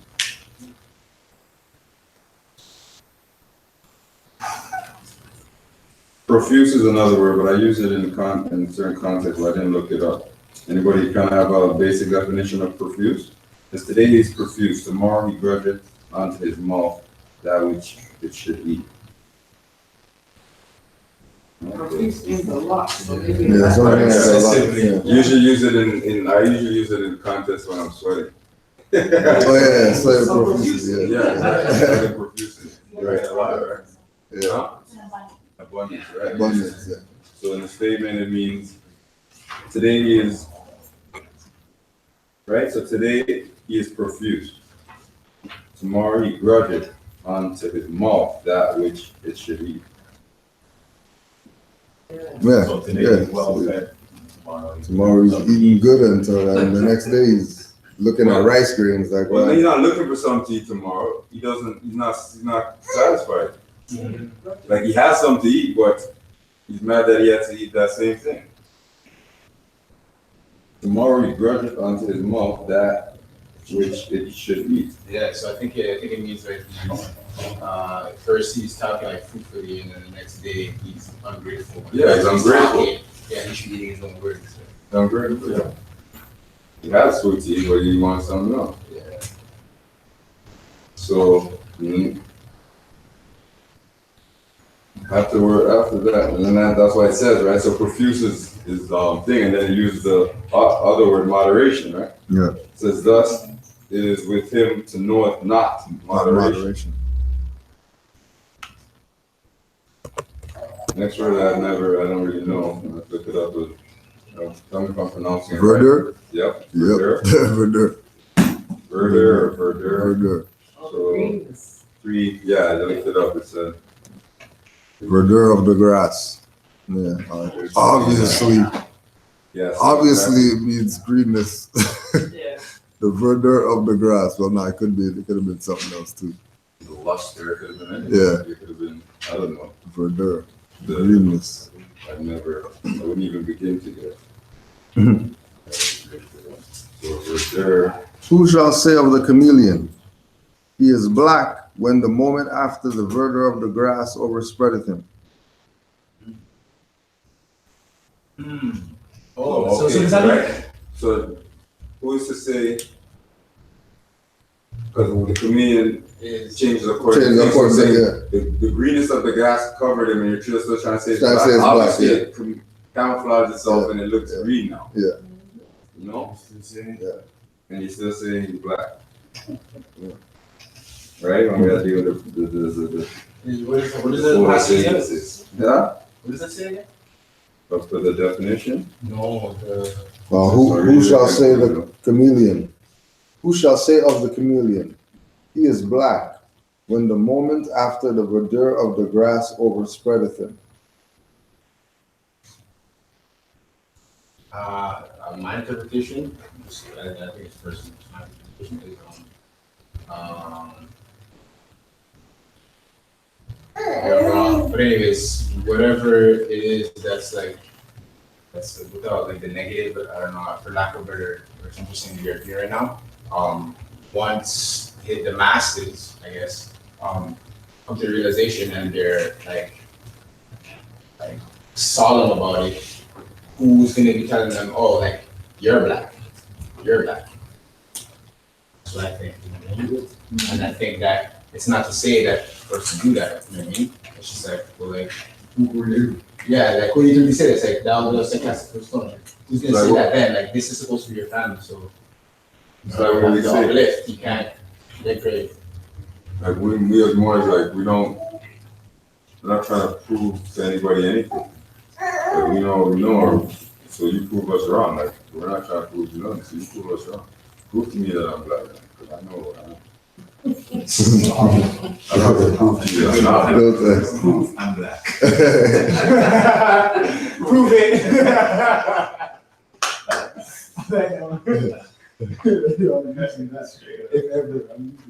Show me what. I can't lie. So verdure, the greenness of growing vegetation. Also, such vegetation itself, a condition of health and vigor. What's that word? Right. Verdure. VERDURE. Right? So I like that one. A condition of health and vigor. And like when you know yourself, yeah, that's what you know. You gain strength. And maintains a healthy condition. All right. Next word was, I don't know if I said this right, deemed or deemed. D-E-I-D-N-E-D. Yeah, sure. Is it deemed or deemed? How you say it? Deemed? Well, Dana, Though, deemed. Though obstacles appear in his way. Oh, though obstacles appear in his way, he deigneth not to look down upon them. Though heaven and earth oppose his passage, he proceedeth. So, deigneth not. He deigneth not When I to. do enough time too, like on my phone, I'll go on whatever, like I'll look up definitions on Google. They give you they'll say the word for you too, right? Oh yeah. You press a button, there's a little piece of thing, and say it, and it tells you How to pronounce the word, yeah. the right pronunciation of the word. But they're not. Huh? They're not. But this word here? Yes. Well, the F is, forget the ET. When you see the ETH, that's all this Shakespearean language that the prophet used, because most of us Moors were coming out of that stage of the Bible. So it just to familiarize us with that thing and say, okay, this is still scripture and really take it because our brains are numb. I wouldn't accept it. You know, that's why I felt to use Jesus too, right? Yeah. Instead of using Yeshua. Right, so when you see the E, TH, EST, that's not even the word. oh, because you can't look it up in the dictionary itself. Well, you could, like the word is dean. Yeah, D-E-I-G-N. but the ETH won't be in it. No, it won't be in the Yeah, dictionary. yeah. You just have to know that they're using that type of language. Yeah. Right, so, hold on. Sounds So like- then that word led me to two other words that weren't in the thing, because they'll give you the definition, but they're not really telling you what it means. It's telling you another word. Then you're gonna have to go look up that word. Yeah. Right? So Dean led me to look up down, but it led me to condescending.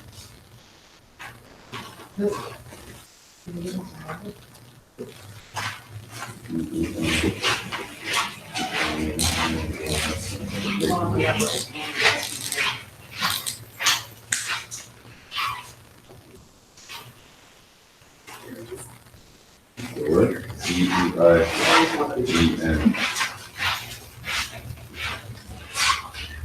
Right? Because right here it says D-E-I-G-N. There's no extra letter. So To do something that's considered beneath one. read it again, Cujo, if you don't mind. Is it chapter? Though obstacles appear in his way, he deigneth not to look down upon them. Though heaven and earth oppose his passage, he proceedeth. Right? It means worthy, or at descent. To condescend reluctantly and with a strong sense of the affront to one's superiority that is involved. And it says stoop, but not even talking. It says to condescend, to give or offer. Right? I got one here. It says to do something unwillingly and in a way that shows that you think you are too important to do it. Adim?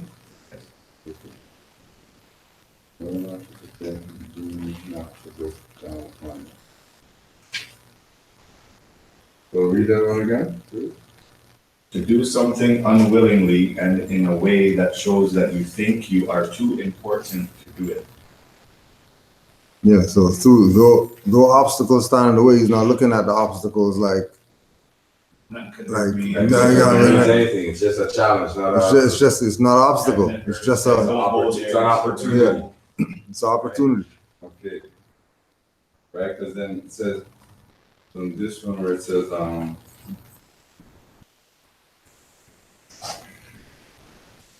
And I guess, and then the same context of the next line, though heaven and earth oppose his passage, he proceeded. yeah. So heaven and earth blocking his passage, he's not gonna look at it like, oh my gosh, heaven and earth is blocking me. I don't have the power. You know, so other than that, So condescend means to descend to a less formal or dignified level. Right? B, to waive the privileges or rank. Right? To assume an air of superiority.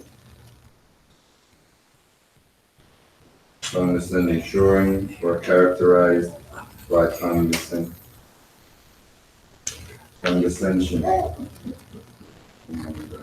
So condescension, voluntary descent from one's rank or dignity in relations with an inferior. Right, and then I took this last definition, part 2, and then I used that to patronizing attitude or behavior. That's what it really relates to. yeah. Commonly. When you say someone's being condescending, that's what you're pretty much saying. You're being patronizing.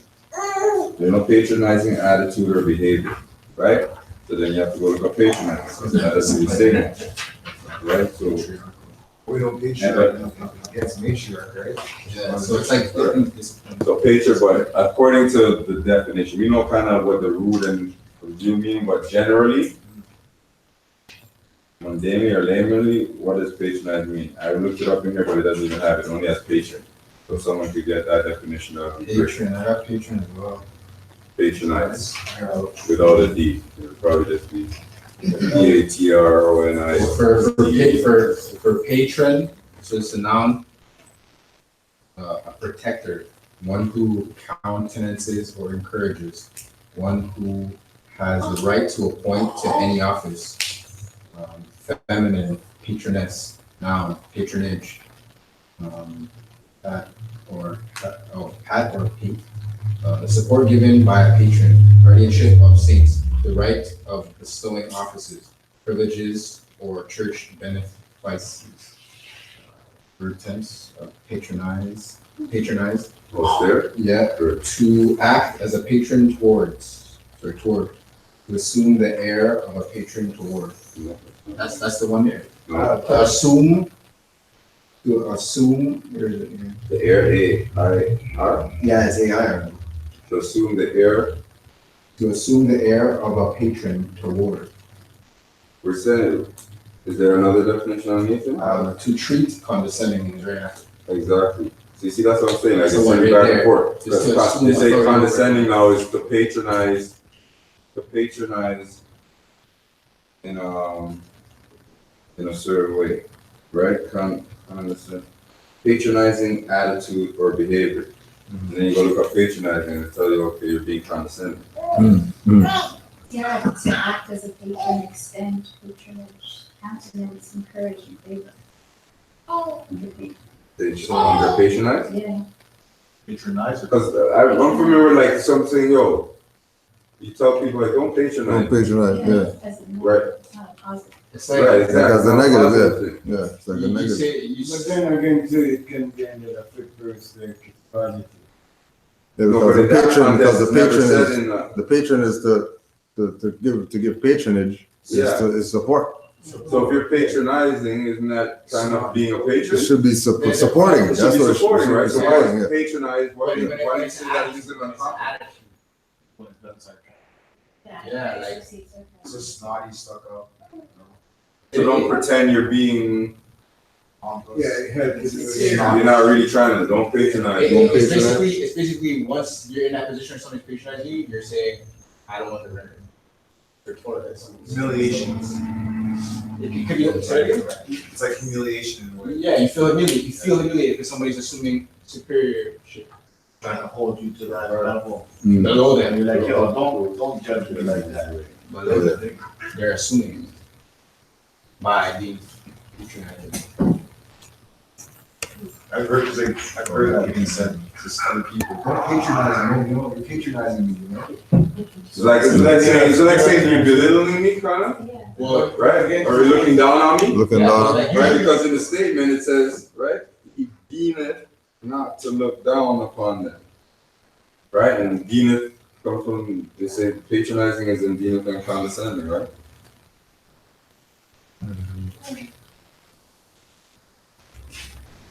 So obstacles appear in his way. Yeah, he doesn't make it a big matter. Like it's nothing to me. It's a small matter. What did you have under patron? Patron? On its own? Oh, I didn't even mark my patron.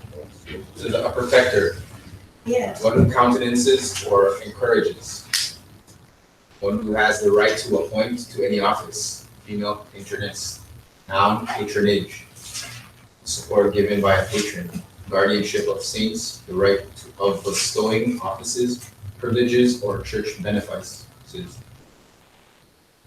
And the verb tense is patronize. That is a patron toward. To assume the air, A-I-R, of a patron toward. I think it's a positive thing. And just because you're getting corrected, you're like you don't want to hear it. Like, you know what I mean? Yeah. Oh, it is here. But I guess the problem sometimes is when the person who is maybe patronizing is younger. It is. Check it again. It is. Because then it's like you're supposed to respect the others, right? If somebody's assuming a position over you. Right. Let's say that you would. But that's not the right order. Right? Yeah. The elders are not. That's happening. I don't know what's wrong with my eyes, but it's in here. Back to patronizing. Now I can't find patron. All right, Look for Patron. patron. I know. Okay, there it is. Patron.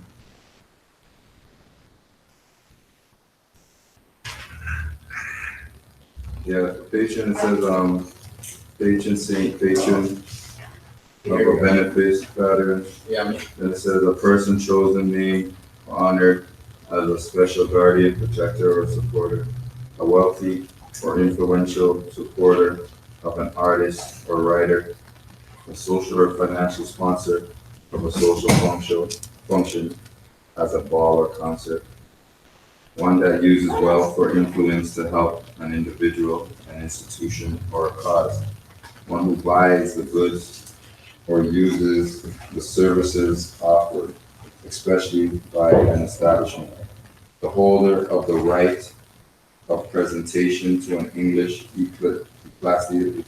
ecclesiastical benefice, a matter of ancient times, who freed his slave but retained some rights over him. That's patron? Yep. so we also have patronymic. Patronymic is an adjective derived from the name of a father or an ancestor. Name This one says or a paternal ancestor. Father, Right. name. To patronize us, to act as patron of, provide aid or support for, to adopt an air of condescension toward, treat haughtily, or coolly, to be a frequent or regular customer or client. So when you say patronize, what we're probably familiar is to treat haughtily or coolly. So hot, when we say haughty, it means like, you know, arrogance, the arrogance that you think you're high, you're stuck up. You're on high, right? So you're done with all up to haughty.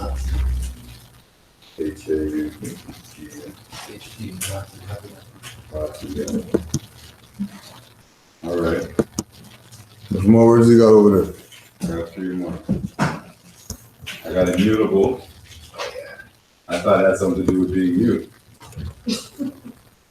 No, right, but it's, it means, right, it's the last verse. It says, establish thy heart, O man, in that which is right.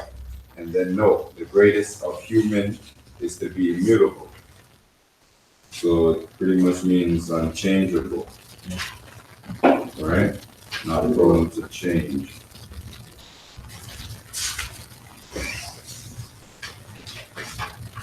Because like mood must come from That's the end of the, Yeah, that's the last.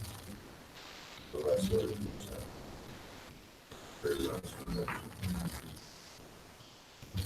Establish thy heart, O man, in that which is right.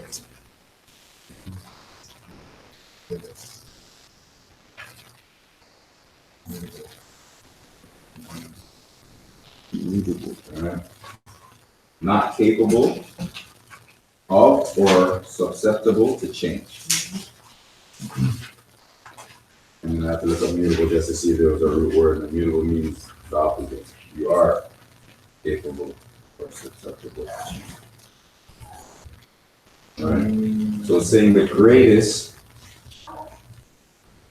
you said the greatest of human nature. Okay. So the greatest of human is to be immutable. So is that, it sounds like if you could interpret it like it's saying that's a quality, but I don't think it's saying that, right?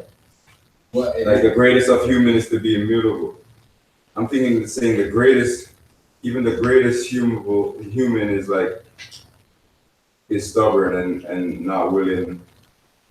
It could be stuck in their own ignorance or arrogance. Yeah. That immutable adjective, that may be changed, subject to change, inconstant, mutability, mutableness, state or quality of being mutable, adverb, mutability, mutably, noun, mutation. Active process of change. Yeah, in the context of the verse, it says, "Establish thy heart, O man, in that which is right." Yeah, exactly. And then no, the greatest of humans is to be immutable. So what's not changing or what's immutable is The things that are right. things that are establishing the heart in rightness. Yeah, it's just like the way that I see that is like when you know your higher and lower self. Higher self can't pass away, and the lower self passes away, right? So the greatest human is to attain the higher self, which cannot pass away, which is right here, immutable. Right? And it's not changing. Higher self doesn't change the lower self, right? Well, it doesn't. We know we have two selves, but higher self is higher self, right? Which is immutable. Shapeable. Well, I think what Rain's talking about is going back to like I think it's one of the first few chapters when it talks about the first chapter about fall of man, right? And the eternal part of us is our soul, and the flesh it falls away because it was something that we fell into. It's something that we're gonna have to leave and then go beyond that and do other things. So the greatest of human is to be immutable. The greatest of human is to be more than your flesh. Is to be well, to conquer the flesh and then go beyond it. No. Two more quick words. Hither word. Oh yeah. No. I was just wondering, like, if it makes sense to just question and define man, human, and Yeah, it's funny you're saying. I was telling a brother asked me this question a couple days, not in Montreal, but my buddies in Hamilton. I was breaking it down to the simplest way so they could get it. Yeah. Human is just human.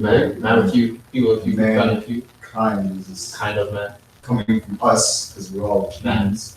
They're coming from us, right? Original. Yes. Coming from original.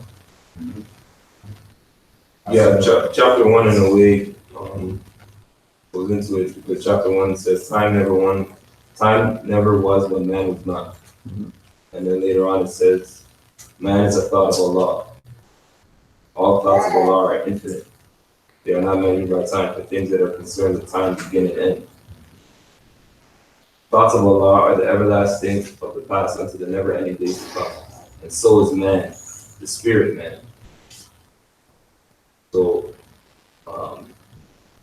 again, as that chapter continues, it goes on and it explains right the difference between man and spirit man. And then the holy breath and so on.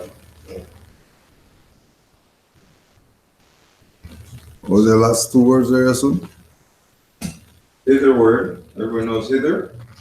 Yeah, here, there, Hither word, here, here or there, here, there, or there, hither.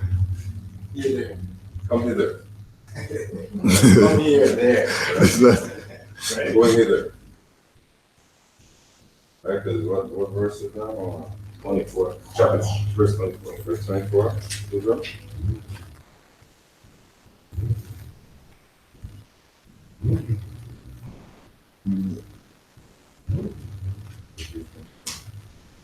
But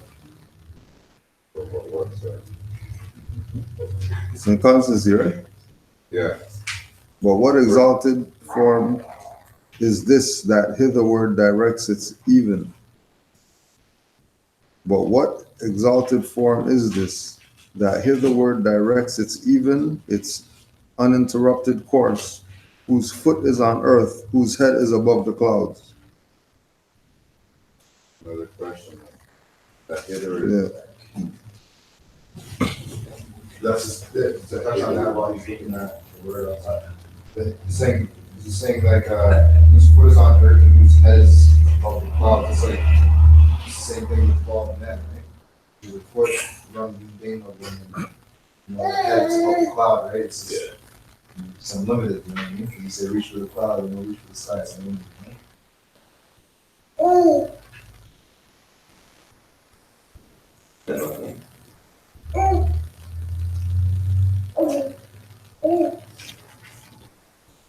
Just generally too, like, the beginning of the chapter is the issue and subject, and then the end of the chapter, at the end, verse 24 is the answer, the solution. Yeah, so like, it gives you the answer at the beginning too, like it says, what verse were you talking about says at the beginning?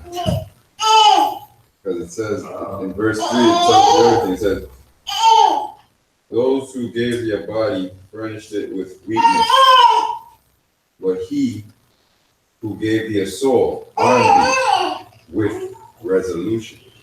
Right? Isn't that like our, isn't that, and then that's what at the end of the chapter, that's what they're talking about, this great, like this thing that they're talking about that's exalted, that hitherward directs its even, its uninterrupted course, whose foot is on earth, whose head is above the clouds. Right? And then it says, on his brow sitteth majesty, steadiness is in his port, and in his heart reigneth tranquility. Well, isn't that the best, like, isn't that the best thing in life? Like when we have an issue or a problem, to get it resolved, Yeah. to find solace, to find that closure, to feel content, or to feel right about that situation. Right? Once we get that, then that's like the mastery. So like that's what we're all seeking for. Mm. Even now, resolution, answers, right? Yeah. Resolve questions, problems. Right? So once we get resolution, saying like, yeah, as far as we're unstable, or we're unstable, we're inconstant, right? We're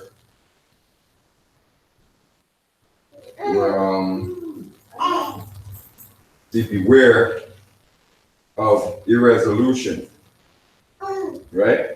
So it's saying beware of irresolution in the intent of the action. So going in, doing something, thinking that you're gonna get closure or clarity or answers from it, right? Could possibly be setting yourself up for disappointment. Yeah. Right, so it says, beware of irresolution in the intent of the actions.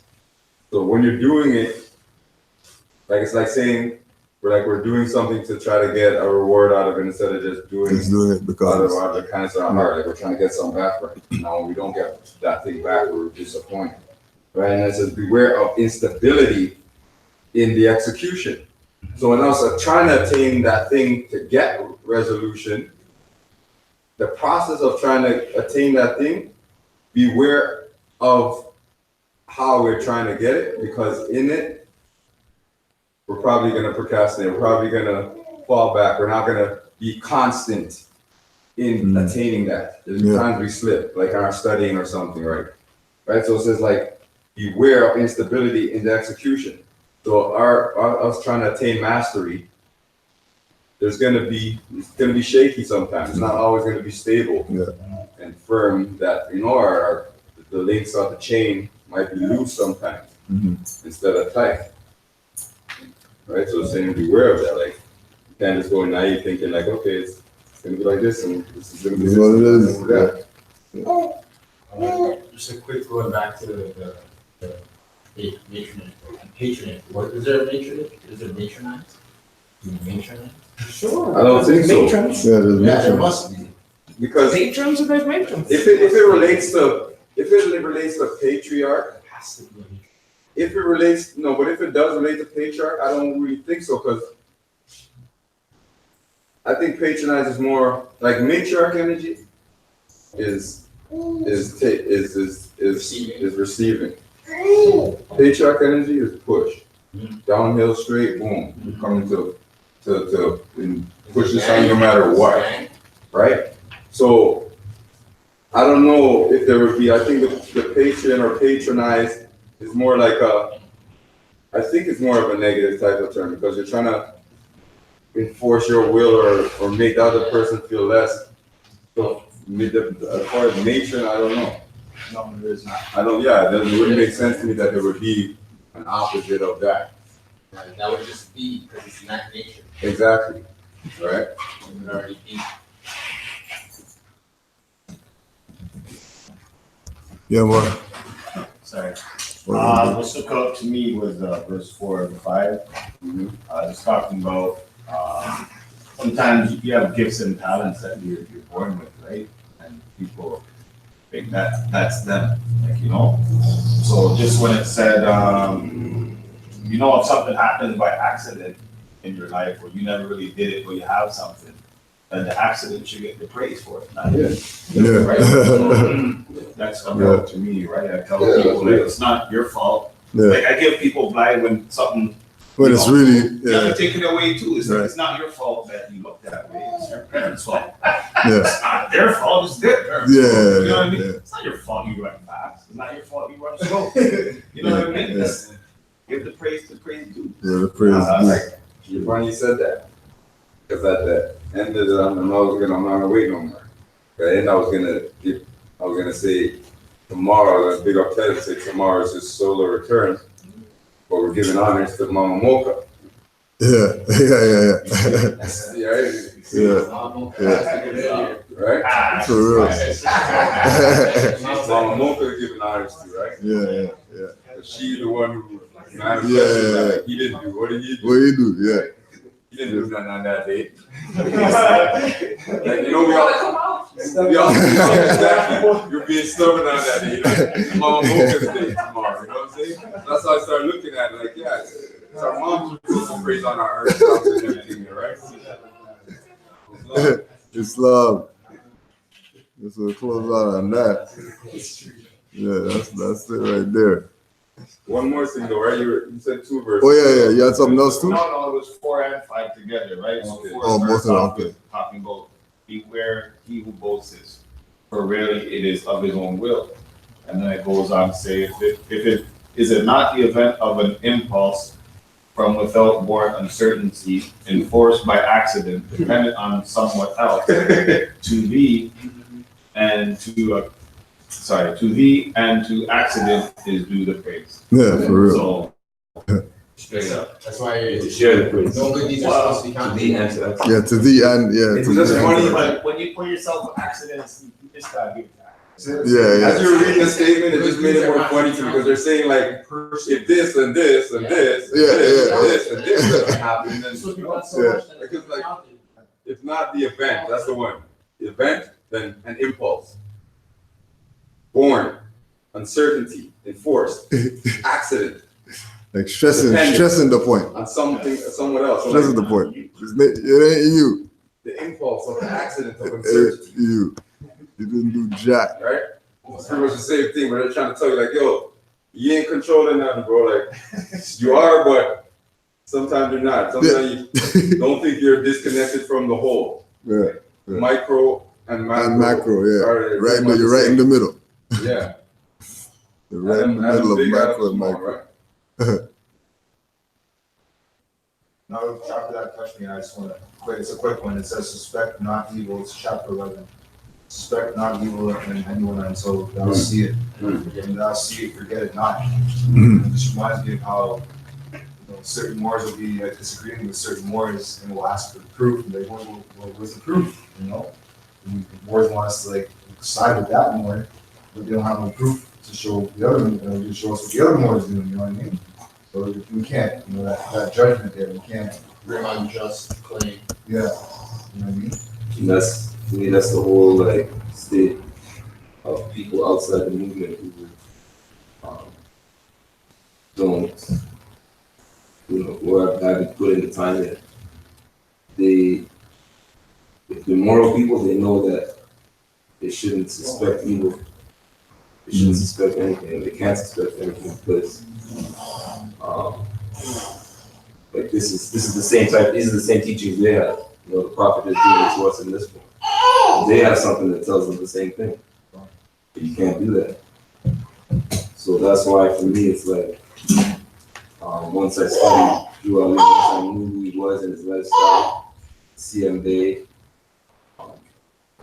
and the brothers who actually fulfilled the mandate. For me, it's never really about proving anything to anyone. They gotta prove to me. Yeah, straight. Because these people were worried.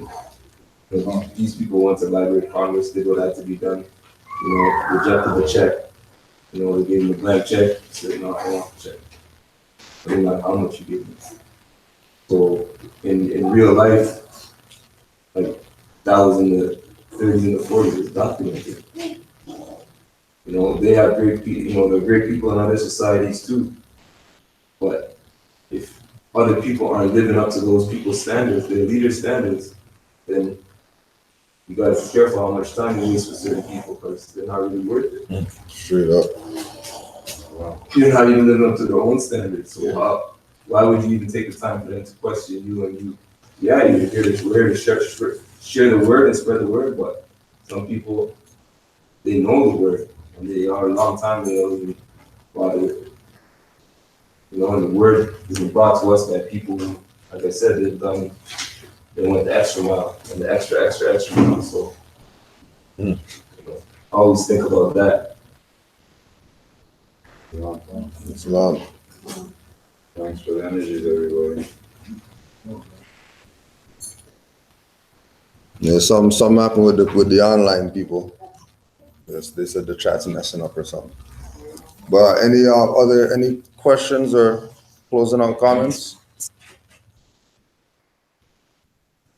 I would like to just offer this out there.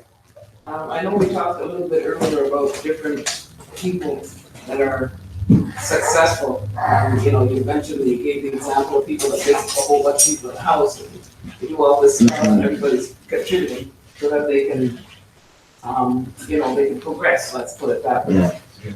I think that one of the things would be a good idea for us to do here is we're meeting every week, right?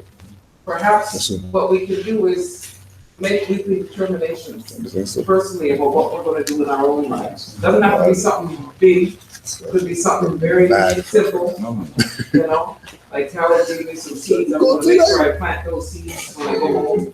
And whatever else that comes to mind. Yeah. But I think it's a good idea to kind of, give ourselves little challenges and set goals in order to, personal and also as collective. Yeah. Well, I think you're saying though that to do exactly what you said, but in doing so, we're sharing those goals with each other so that we can know, like we were saying last time, in terms of the male energy and the female energy, breaking it down to that level to make sure that we're there's our own goals and then the goals that we have.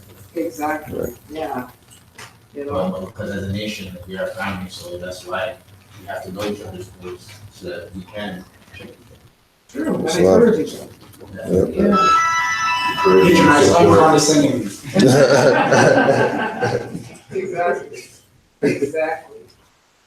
I just wanna see this little man right here, just good as gold, man. Don't give no trouble, just sits there, Chilling. you know, now he's getting hungry, and he's letting daddy know I'm hungry, but he's still pretty cool. Yeah, he's Some of chilling. them, they get hungry, they'll bite your head off. So in the minute they get hungry, they start screaming and all of it, and you gotta take it. Some of them don't like food. Well, you know. He was good, he was real good, but I had two.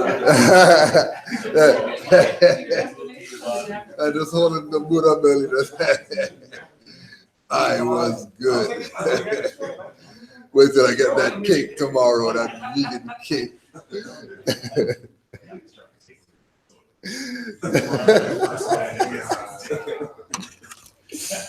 Islam wars. Peace and love. We got a sale on the sandwiches. If anybody wants any before they leave.